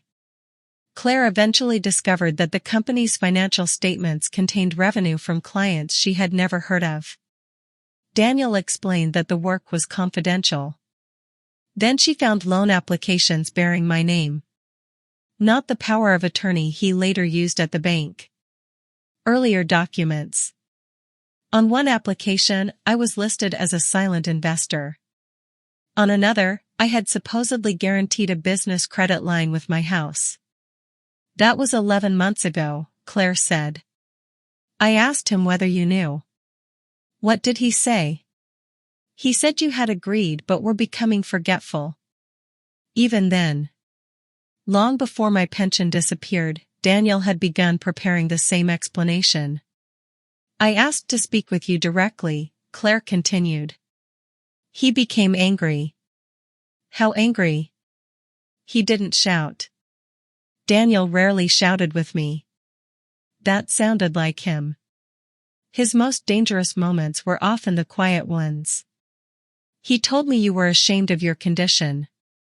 He said contacting you would cause distress. Then he showed me a letter from a doctor. Dr. Pierce? Yes. The false diagnosis had existed before the bank ever saw it. Claire began copying files. Loan applications. Messages. Draft contracts. Documents containing versions of my signature. She uploaded them to a private account Daniel did not know existed. Then, on a Thursday evening, she confronted him. She told him she was leaving the company. She told him she would contact me and the lenders. Daniel accused her of betraying him. He said she owed him loyalty because he had rescued her from an ordinary life. The argument lasted nearly an hour. What happened afterward? I asked. I collapsed. I tightened my grip on the phone. Did he hurt you? No. She answered immediately. I need you to understand that. Daniel did not cause my stroke. A blood vessel in Claire's brain had ruptured. There had been no warning. One moment she was standing beside the office door. The next, she was on the floor. Daniel called emergency services. He may have saved her life by doing so. But while the paramedics worked, he removed her laptop and 2 boxes of financial records from the office. How do you know? The building camera recorded him carrying them to his car after the ambulance left. Claire remained unconscious for 9 weeks. Her sister, Mara, became her legal guardian. Daniel visited the hospital twice.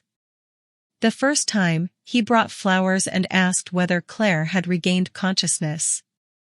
The second time, he arrived with a lawyer. He claimed I had stolen company funds, Claire said. He threatened to sue my family unless Mara signed a confidentiality agreement. The payments marked keep quiet? They went to Mara. In exchange for silence? In exchange for her not reporting the documents she had seen. Mara had found printed copies of the forged loan applications inside Claire's home. She told Daniel she would contact the police. Daniel offered to cover Claire's medical expenses if Mara surrendered the papers and agreed not to discuss the company. Mara accepted the money. Not because she trusted him. Because the medical bills were destroying her family. She photographed everything before giving it back, Claire said. And Daniel continued paying her. Yes. Why? To keep the agreement active. And because he believed she had the only remaining copies. But you had uploaded them. Yes. After Claire was transferred to a long-term neurological facility, Mara told Daniel she had died. It was not true. But his messages had become increasingly threatening. He wanted access to Claire's phone. Her storage unit. Her personal accounts. Mara feared he would discover the private backup or pressure Claire before she was strong enough to protect herself. 4 months, Daniel believed Claire was dead. The automatic payments to Mara continued because the confidentiality agreement survived Claire's supposed death. Then, 3 weeks earlier, Claire woke fully aware. Her speech returned slowly. Her memory was intact. The first name she asked for was mine. "I knew he had forged your signature," she said. "I didn't know whether he had already used it." "He did." "I'm sorry." "So am I." I looked at the documents spread across my table. "Why did he need me declared incompetent before you woke up?" "Because I could prove you never authorized the first loans." "But why would my mental condition now change whether I signed something last year?" "It wouldn't. Not legally." Then what was he trying to accomplish? Confusion. The word settled heavily. Claire explained that Daniel's debts had grown far beyond the fake consulting company. He had borrowed money from private lenders. He had used one loan to cover another. He had shown Vanessa's father fabricated records suggesting Mercer Strategic Consulting was about to be acquired. Richard Ward had considered investing in Daniel's next venture. If Claire returned and revealed the company was fictional, Daniel's entire identity would collapse. Declaring me incompetent served two purposes. It gave him access to my pension. And it weakened the testimony of the person whose name appeared on his earliest guarantees. "If you denied signing," Claire said, "he could claim you had forgotten." He was not only stealing money. He was manufacturing doubt. I thought about all the small moments Daniel had rearranged. The moved keys. The cancelled dinners. The comments about repetition. Each one had seemed insignificant. Together, they became a diagnosis. "How much does he owe?" I asked. Last time I had access to the records, nearly $500,000. My pension had not made him wealthy. It had delayed the moment when everyone discovered he was broke. The penthouse was part of the performance, Claire said. So was Vanessa. I don't know what he feels for her. But he needed her family to believe he was successful. Yes. And you? Another pause. I think he loved what I made possible. That answer stayed with me. Perhaps it described more of Daniel's relationships than Claire intended. I contacted Martin using a separate phone. Within hours, arrangements were made for Claire's attorney to speak with the financial crimes investigator. She would give a formal statement from the rehabilitation facility. Her digital backups would be examined. Mara's photographs would be authenticated. But Martin warned me not to assume the case was finished. Evidence has to survive scrutiny, he said. Claire was involved in the company. Daniel's attorney may accuse her of protecting herself. Is she guilty of anything? She signed some inaccurate financial statements. Did she know they were false? That is what investigators must determine. The truth was becoming more complicated. Claire was not a perfect witness. She had ignored warnings because she wanted the business to succeed. Mara had accepted Daniel's money. Vanessa had been attracted to a life she never verified.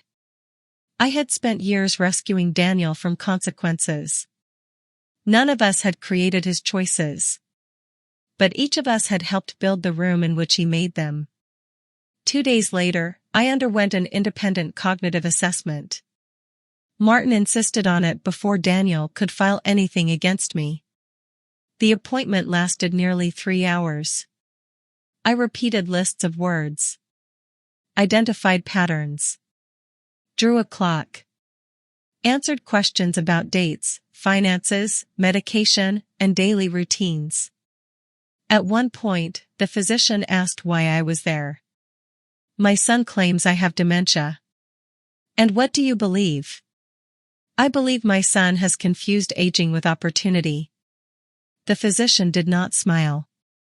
But the corner of her mouth moved. Her final report stated that I showed no evidence of cognitive impairment. My judgment was intact. My memory was normal for my age. I was fully capable of managing my legal and financial affairs. For months, Daniel had used the language of medicine as a weapon.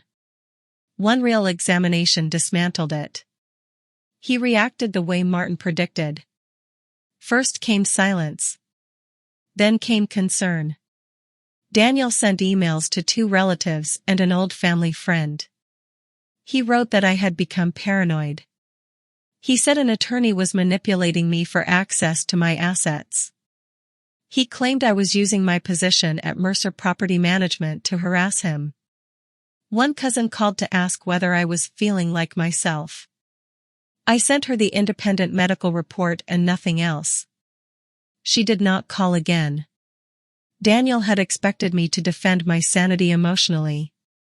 Instead, I documented it. At the bellwether, the pressure continued without anyone inventing a single problem. The gas fireplace was disconnected until permits could be obtained. Construction workers were denied access after Daniel failed to provide insurance certificates. The building required a licensed electrician to repair the unsafe wiring. Because the unauthorized kitchen wall affected ventilation, the penthouse could not host large catered events until the inspection was complete. Each notice was ordinary. Each deadline was standard. But Daniel no longer experienced ordinary inconvenience as ordinary. He saw me behind every elevator delay. Every email. Every knock. Uncertainty turned the building into a mirror. Wherever he looked, he saw the consequences approaching. Vanessa asked to meet me in the Bellwether's resident lounge. The room overlooked the river and contained furniture no one seemed comfortable sitting on. She arrived without her engagement ring. Her hair was tied back.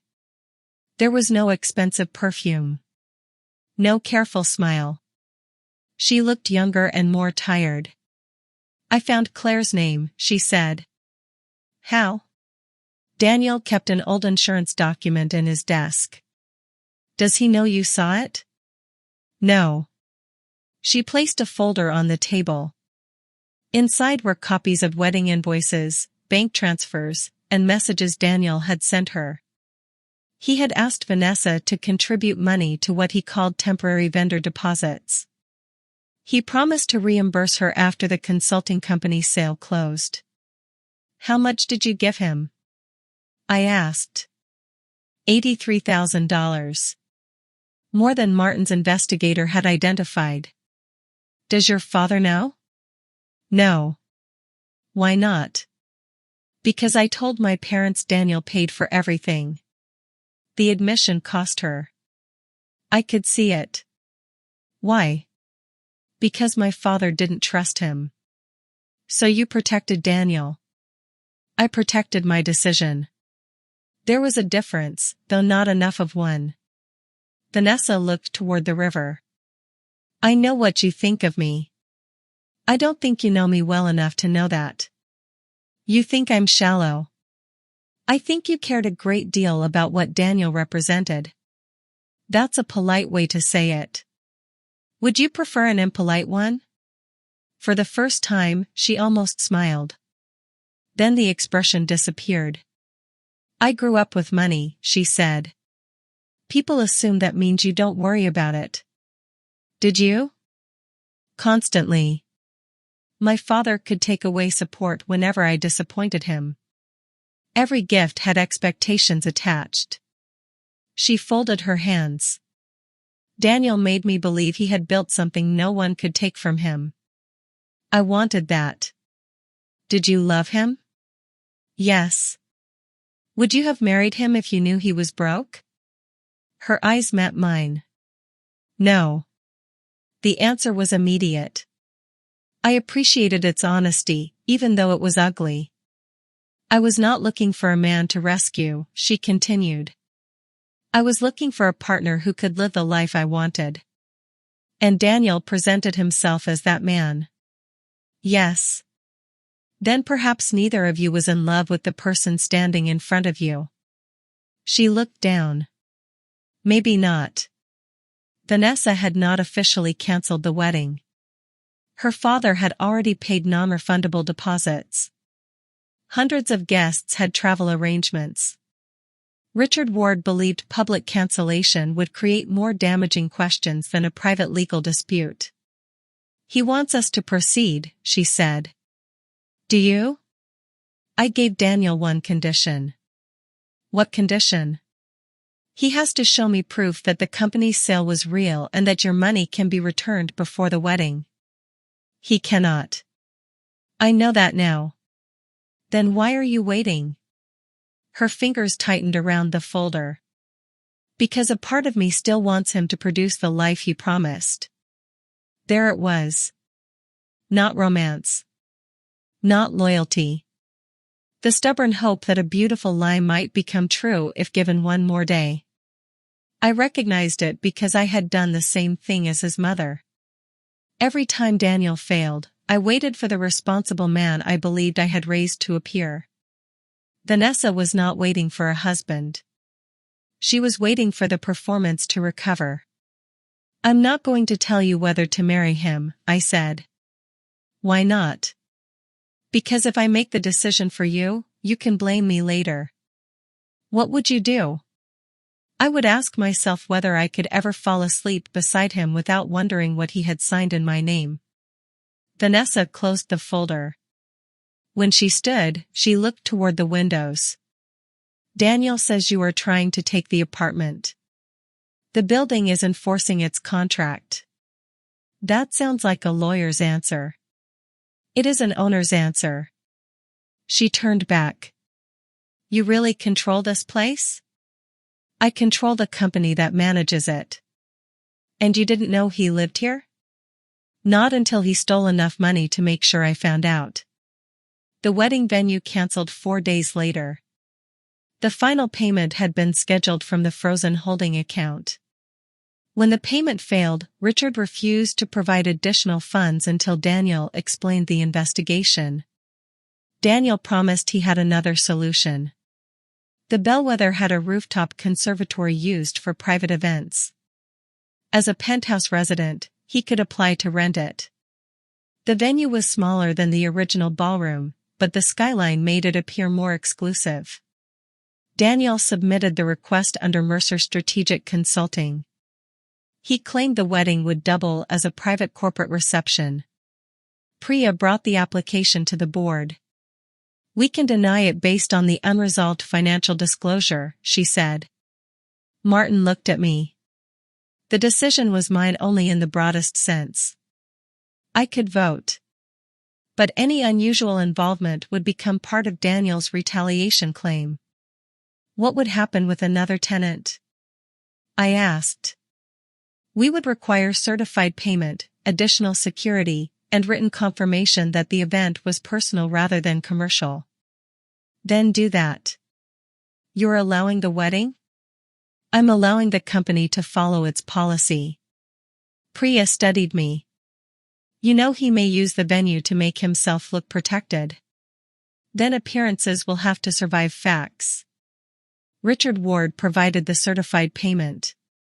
Not for Daniel. For Vanessa. He wanted the family to avoid public embarrassment. The wedding would proceed in the rooftop conservatory on Saturday afternoon. But it no longer resembled the celebration Daniel had promised. The guest list was reduced. The orchestra became a string quartet. The imported flowers were replaced with arrangements already contracted through the building. The luxury had begun to shrink. Daniel blamed me for every reduction. He sent one final message. You have always resented anything I achieved without you. I read it at my kitchen table. Then I placed the phone face down. The apartment, the wedding, the company, the ring, none of them had been achievements. They were scenery purchased with other people's money. But Daniel needed to believe I envied him. The alternative was admitting that I saw him clearly. Claire's recorded statement reached investigators that Thursday. The digital backup contained 14 versions of forged documents. Emails showed Daniel discussing how to make my signature consistent enough for routine review. One message referred to my age. She forgets minor details already. If she questions it later, no one will know whether she remembers correctly. I read the sentence in Martin's office. The words did not make me angry. They made me cold. My son had not acted during a moment of desperation. He had studied how the world treats older women. He knew hesitation could be called confusion. He knew anger could be called instability. He knew grief could be called decline. Then he built his plan around the expectation that strangers would believe a confident middle-aged man before they believed his aging mother. For a while, he had been right. The court hearing took place Friday morning. Daniel attended with an attorney. He did not look at me until I entered. When he did, his expression held something I had never seen before. Hatred without confidence. His attorney argued that the disputed transfers were part of a long-standing family arrangement. He said I had previously supported Daniel financially. That was true. He suggested my sudden objections resulted from outside influence and emotional conflict with Vanessa. That was not. Martin presented the independent cognitive assessment. The bank's internal findings. The altered contact information. Claire's documents. The redirected mail. The attempted loan against my house. The judge did not decide Daniel's criminal guilt that morning. That would come later. But she suspended the power of attorney in full. She prohibited Daniel from accessing or representing any of my accounts. She froze the remaining disputed assets. She authorized the lender to release the fraudulent house loan application to investigators. Then she looked directly at Daniel. Mr. Mercer, you may not contact your mother regarding these proceedings except through counsel.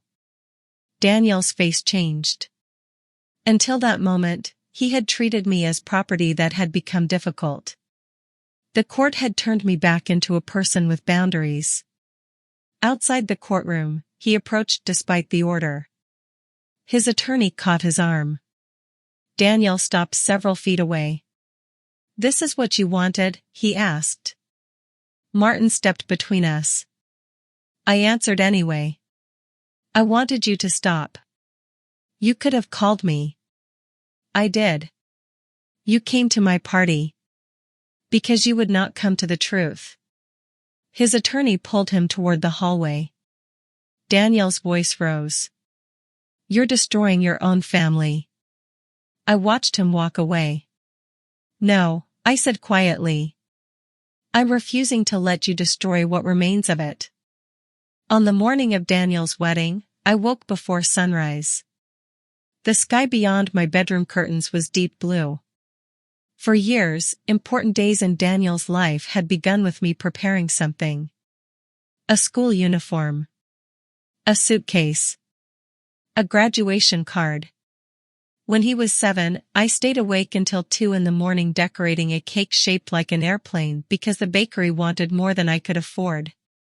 On his wedding morning, there was nothing for me to prepare. No speech. No gift. No mother-son dance. Only legal documents inside a brown envelope. The Bellwether's compliance review had concluded the previous evening. Penthouse 3 was in material breach of its agreement. Daniel had misrepresented the source of his funds. He had submitted false business records. He had carried out unsafe alterations. He had failed to correct the violations within the required period. The management company could not throw him onto the street that day. Real eviction does not happen with dramatic locks and suitcases falling onto sidewalks. It begins with notice. Deadlines. A right to respond. A court process. But the notice meant his claim to the penthouse had begun to end. The same morning, Martin filed the civil fraud lawsuit seeking restitution from Daniel's remaining assets. A licensed process server would deliver both sets of papers. Not during the ceremony. Before it. Quietly. Legally. Without spectacle. That was the plan. At 9:30, Priya called. There's a complication. What kind? Daniel has instructed security not to admit the process server. Can he do that? No. But he is refusing to leave the penthouse. What about the wedding? Guests begin arriving at noon. I look toward the blue suit hanging from my bedroom door. Does he know I'm coming? We did not invite you. I know. Richard Ward did. That surprised me. Why? He wants the ownership dispute addressed before the ceremony. He believes Daniel has misrepresented his legal right to the penthouse and venue. Vanessa? She knows. Richard's invitation was not warm. It was practical. He wanted every person connected to the dispute in the same building. Daniel's attorney. Martin. The management company. The process server. The wedding had become secondary to the financial collapse beneath it. I almost refused. Then Martin said, if you stay away, Daniel may tell 200 people whatever version he wants. I don't care what they believe.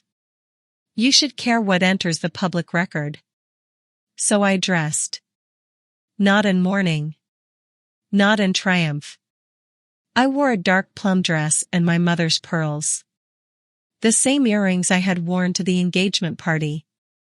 I wanted to look like myself. Not the broken woman Daniel described. Not the powerful owner guests might imagine. Just Evelyn Mercer. A mother who had finally stopped confusing protection with surrender. The bellwether lobby was filled with white flowers. A string quartet played above the murmur of arriving guests. Employees moved quickly across the marble floor carrying trays, place cards, and folded linens. The scene was beautiful. That was the painful part. Betrayal does not always destroy beauty before arriving. Sometimes it waits until the room is perfect. Martin met me near the elevators. The process server reached Daniel through his attorney, he said. Has he been served? Yes. The eviction notice? And the lawsuit. How did he react? He tore the envelope. That does not tear the case. No. Martin looked toward the private elevator. He intends to proceed with the wedding. Does Vanessa? We don't know. On the rooftop, the conservatory glowed beneath a glass ceiling. The river curved below the building. White chairs faced an arch covered in winter roses. Guests held champagne and pretended not to notice the lawyers standing near the entrance. I recognized very few people. Several recognized me. Whispers moved through the room. Daniel had told them I was confused. Then unstable. Then vindictive. Now I had arrived beside the attorney who had defeated his power of attorney in court. Reality had entered the party without raising its voice. Vanessa stood in a private dressing room with Celeste. Richard waited near the windows. He approached me immediately. Mrs. Mercer. Mr. Ward. I owe you an apology. You did not empty my account. I believed your son's statements without examining them. That makes two of us. His expression tightened. Vanessa has invested substantial funds in Daniel's business. There is no business. I understand that now. Does she? She understands the numbers. That was not my question. Richard looked toward the dressing room door. My daughter is accustomed to getting the life she expects. And Daniel sold her one. Yes. Are you encouraging her to marry him? I am encouraging her to decide before the guests decide for her. It was a harsh answer. But not a dishonest one. The ceremony was delayed by 20 minutes. Then 30. Guests began checking their phones. The quartet repeated the same arrangement. Waiters circulated with fewer trays as champagne ran low. At 1 o'clock, Daniel entered the conservatory. He wore a black tuxedo. From a distance, he looked composed. Up close, his eyes were red and the knot of his tie sat slightly crooked. He saw me beside Martin. His step stopped. Then he smiled.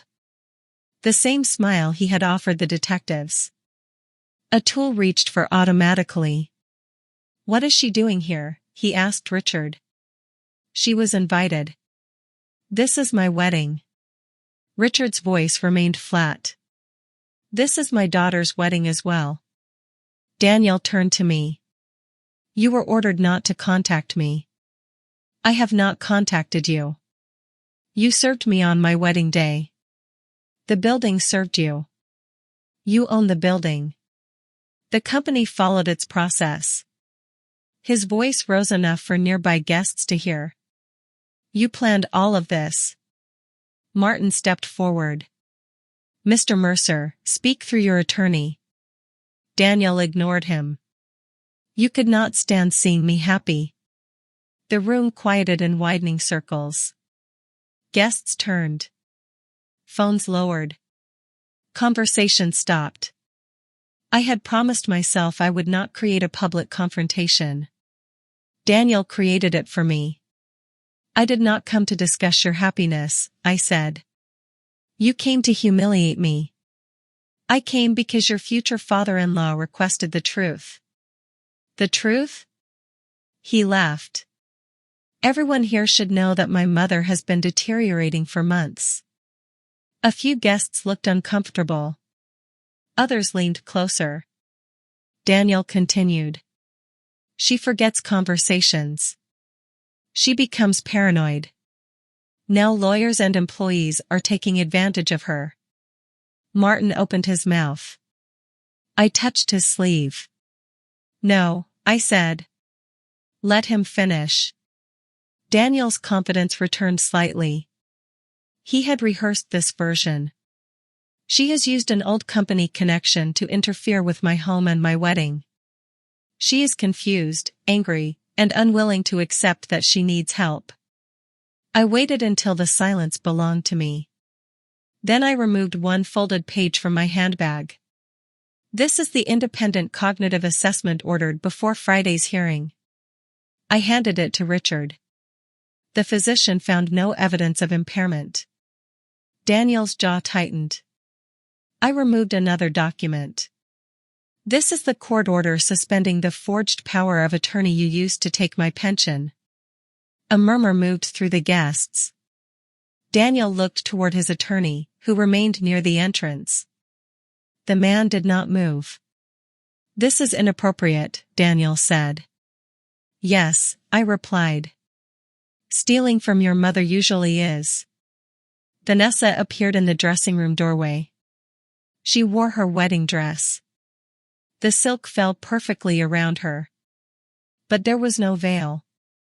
No bouquet. She looked from Daniel to me. "Did you use her house for the loan?" she asked. Daniel turned. "Vanessa, we discussed this.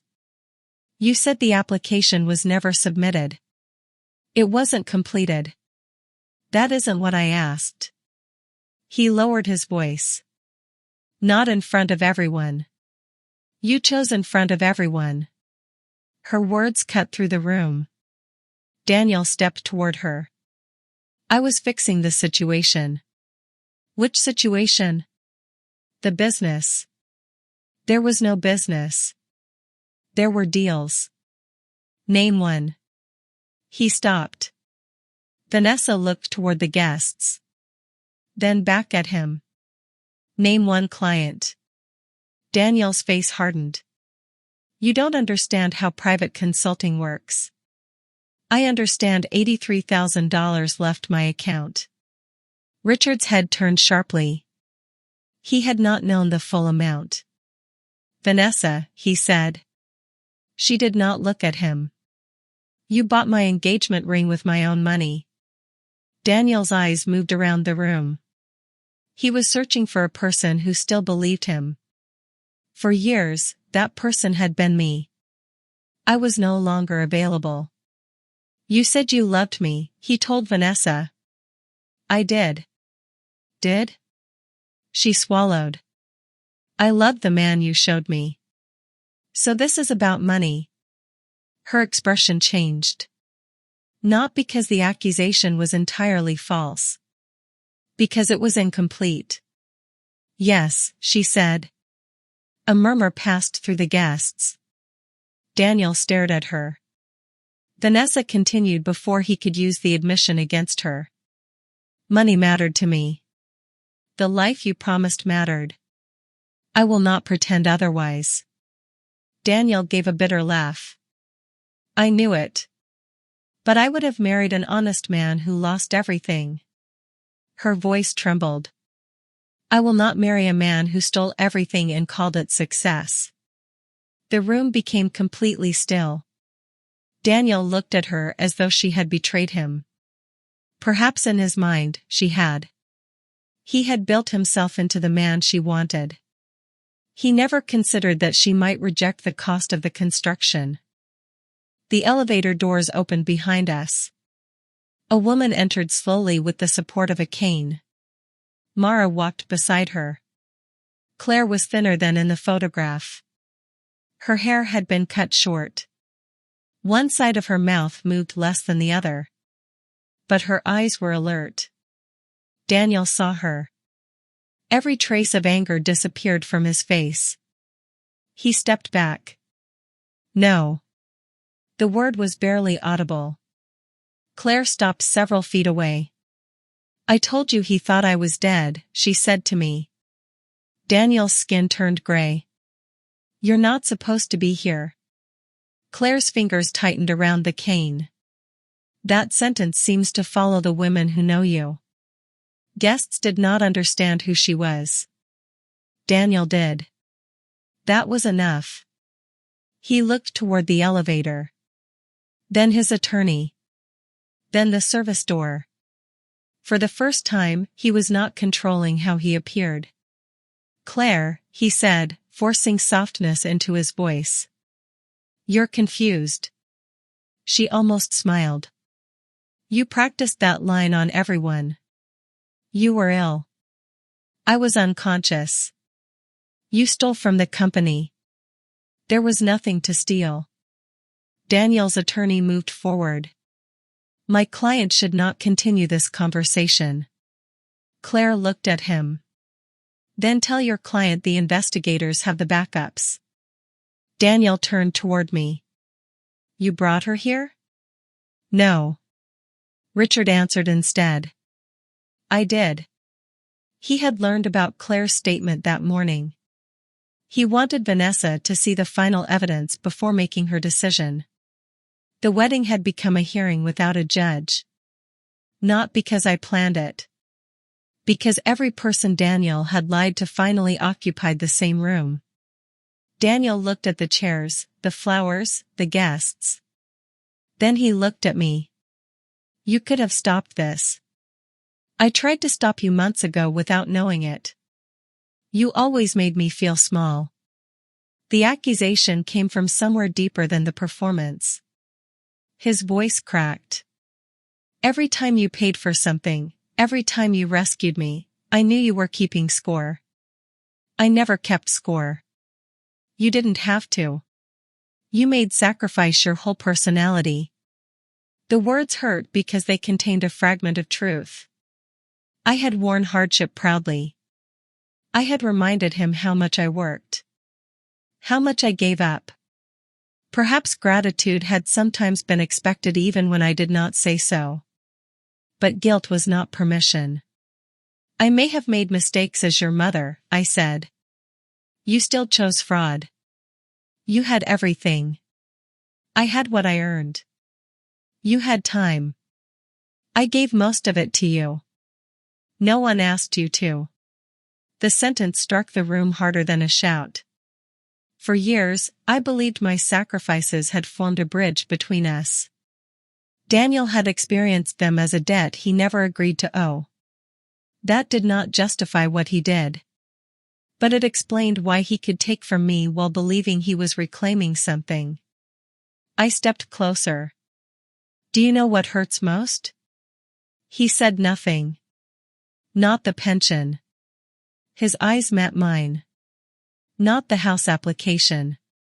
Not even the forged signature. My voice remained steady.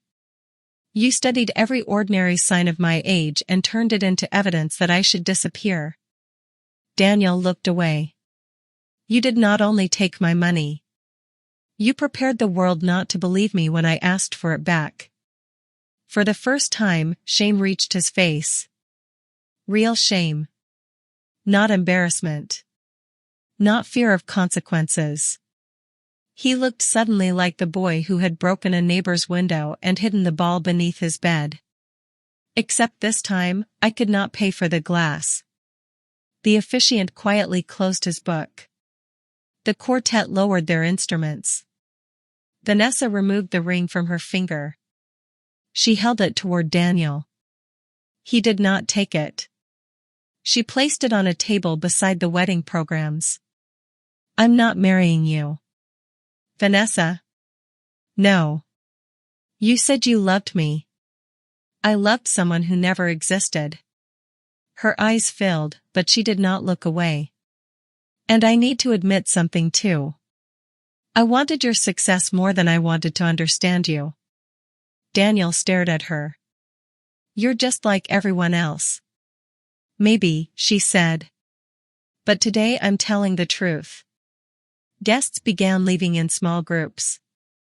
Some avoided looking at us. Others watched openly. Richard instructed the event staff to serve lunch in the lower ballroom for anyone waiting on transportation. Even Scandal had logistics. Celeste covered Vanessa's shoulders with a coat and guided her toward the private elevator. Claire sat near the windows, exhausted. Mara knelt beside her. Within 10 minutes, the conservatory that had been prepared for a wedding contained only wilted expectations. White chairs. Untouched flowers. A ring on a table. And my son standing beneath an arch with no one beside him. Daniel's attorney asked everyone to leave. Martin guided me toward the elevator. Daniel called my name. Not Mom. Evelyn. I turned. His shoulders had dropped. The anger was gone. What happens now? He asked. The question sounded almost childlike. The legal process continues. You can stop it. I can cooperate with the truth. You can tell them it was a misunderstanding. It wasn't. I'll pay you back. With what? He looked around the empty conservatory. Nothing in that room belonged to him. Not the flowers. Not the chairs. Not the view. Not even the tuxedo, which had been rented. I don't know, he whispered. I believed him. He stepped closer. Martin remained between us. Are you really going to let them arrest your son? The old question. Not whether he had committed a crime. Whether I could tolerate the consequences. I am not arresting you. You gave them everything. I gave them the truth. You're my mother. Yes. Doesn't that mean anything? It means this hurts more than it would if you were a stranger. His face tightened. That's all? No. I took a breath. It also means I spent years standing between you and every consequence. I told myself that was love. He looked down. It wasn't? Not always. The elevator doors opened. I stepped inside. I can love you and still let the law reach you. The doors closed before he answered. Daniel was arrested 11 days later. Not at the wedding. Not in the penthouse. Not in front of cameras. He reported to the Financial Crimes Unit with his attorney and was taken into custody after the interview. The charges included forgery, financial exploitation, fraud, and attempted fraudulent borrowing. There was no dramatic chase. No shouting. Only paperwork. Fingerprints. A belt and watch placed inside a plastic property bag. Consequences often arrive more quietly than betrayal. The penthouse eviction took 4 months. Daniel's attorney challenged the notice. The building produced inspection records, financial disclosure documents, photographs, and correspondence. A judge eventually terminated the lease-to-own agreement. The furniture purchased with disputed funds was sold. The ring was returned to the jeweler. Several wedding vendors refunded unused deposits. The bank restored part of my pension through its fraud protection process. Additional funds were recovered from frozen accounts. I did not receive every dollar back. Legal systems can identify a wrong without making the victim completely whole. But I recovered enough to live safely. More importantly, my name was removed from every fraudulent loan and guarantee. On paper, I belonged to myself again. Dr. Pierce faced a professional disciplinary review for issuing a cognitive statement without examining me. He claimed Daniel had misrepresented the situation and presented himself as my authorized caregiver. I believed that was partly true. It was also true that the doctor had placed his signature beneath conclusions he had not personally verified. He received a suspension and was required to complete additional ethics training. The notary who approved the power of attorney lost her commission after investigators discovered Daniel had paid her through an intermediary. Every shortcut he had purchased eventually produced an invoice. Claire entered a cooperation agreement. Investigators concluded that she had signed inaccurate statements but had not known the full extent of Daniel's fraud when she signed them. She accepted responsibility for ignoring warning signs. She also provided the records that proved the earliest forgeries. Her recovery continued slowly. She walked with a cane. Her speech became stronger. Some afternoons exhausted her before lunch. But she returned to part-time work as a financial records consultant. Not because the ending needed to make her triumphant. Because she needed to rebuild an ordinary life. Ordinary life had become precious to both of us. Mara returned part of the money Daniel had paid her. The court allowed her to keep the amount used for documented medical care. She apologized to me repeatedly. I told her the truth. I don't know what I would have done beside my sister's hospital bed. Need can make a person accept help from the hand that created the danger. That does not make every decision right. It makes judgment less simple.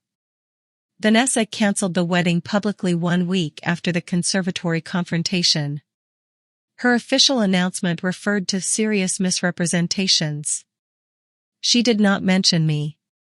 She did not mention Claire. She returned to her parents' home and withdrew from several social events. For months, I heard nothing from her. Then a letter arrived. Inside was a check representing the remaining balance she had recovered from the wedding account. The money legally belonged to her. She insisted part of it had originated from my pension. Her note contained 4 sentences. I wanted the life Daniel promised more than I wanted to question how he built it. That does not make me responsible for his crimes. It does make me responsible for what I ignored. I hope you build something honest with what is returned. I deposited the check. Forgiveness was not required for accepting restitution. Daniel accepted a plea agreement 7 months after his arrest. He admitted forging my signature. He admitted using the false medical statement.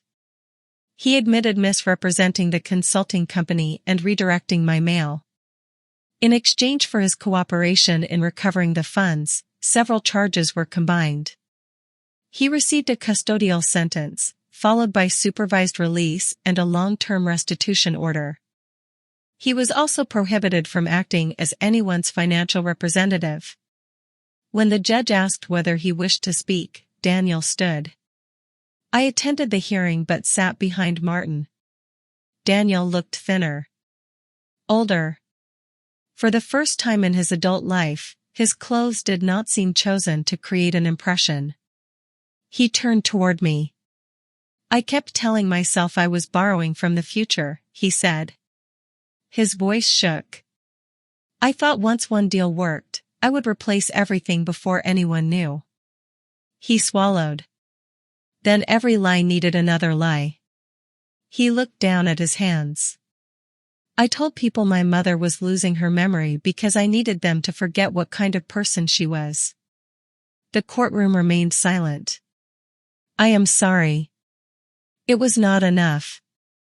But it was real. Sometimes an apology does not repair anything. It simply marks the first moment the person stops causing more damage. I visited him once during the first year. The visiting room contained plastic chairs bolted to the floor. A vending machine hummed near the wall. Daniel sat across from me in a plain uniform. There was glass between us, but we could speak through a telephone receiver. For several seconds, neither of us knew how to begin. Then he said, "You look well." I am. Are you living at the house? Not anymore. His expression changed. What happened to it? I sold it. The house held too many memories arranged around responsibility. Daniel's school photographs. My husband's abandoned tools. The kitchen table where I had read the forged documents. I did not flee those memories. I simply stopped believing I had to live inside them forever. Where did you go? Daniel asked. The Bellwether. His eyes widened. The penthouse? Yes. He laughed once. Not bitterly. Almost in disbelief. You actually moved in? After the agreement was terminated, the company renovated the unit. I purchased it properly. With your pension? With my money. He looked down. The distinction mattered. The unauthorized fireplace had been removed. The unsafe wall was rebuilt. I converted Daniel's hidden office into a reading room. Where the concealed safe had been, I installed shelves. I kept none of his furniture. None of the photographs. None of the objects selected to impress strangers. I brought my old dining table. My mother's pearls. The blue sugar bowl where I once found $46. And the photograph of Daniel at 9, holding the model airplane. People asked why I kept it. Because the boy in the photograph had existed. So had the man at the wedding. Loving one did not require denying the other. I don't expect you to forgive me, Daniel said through the receiver. That's good. He gave a small nod. Will you ever? I don't know. The honesty hurt both of us. I'm doing the counseling program, he said. I heard. I'm not asking for anything. That is new. A faint smile appeared, then vanished. I deserved that. No, I said. You needed to hear it. He looked at me for a long time. Do you still love me? There are questions mothers are expected to answer immediately. But immediate answers had helped create our problem. I took my time. Yes. His eyes filled. Then I continued. But love is not access. He lowered his gaze. It is not money. It is not permission. It is not protection from every consequence. I understand. I hope one day you do. When the visit ended, Daniel placed his hand against the glass. I did not mirror it. Not yet. I stood, picked up my coat, and walked out.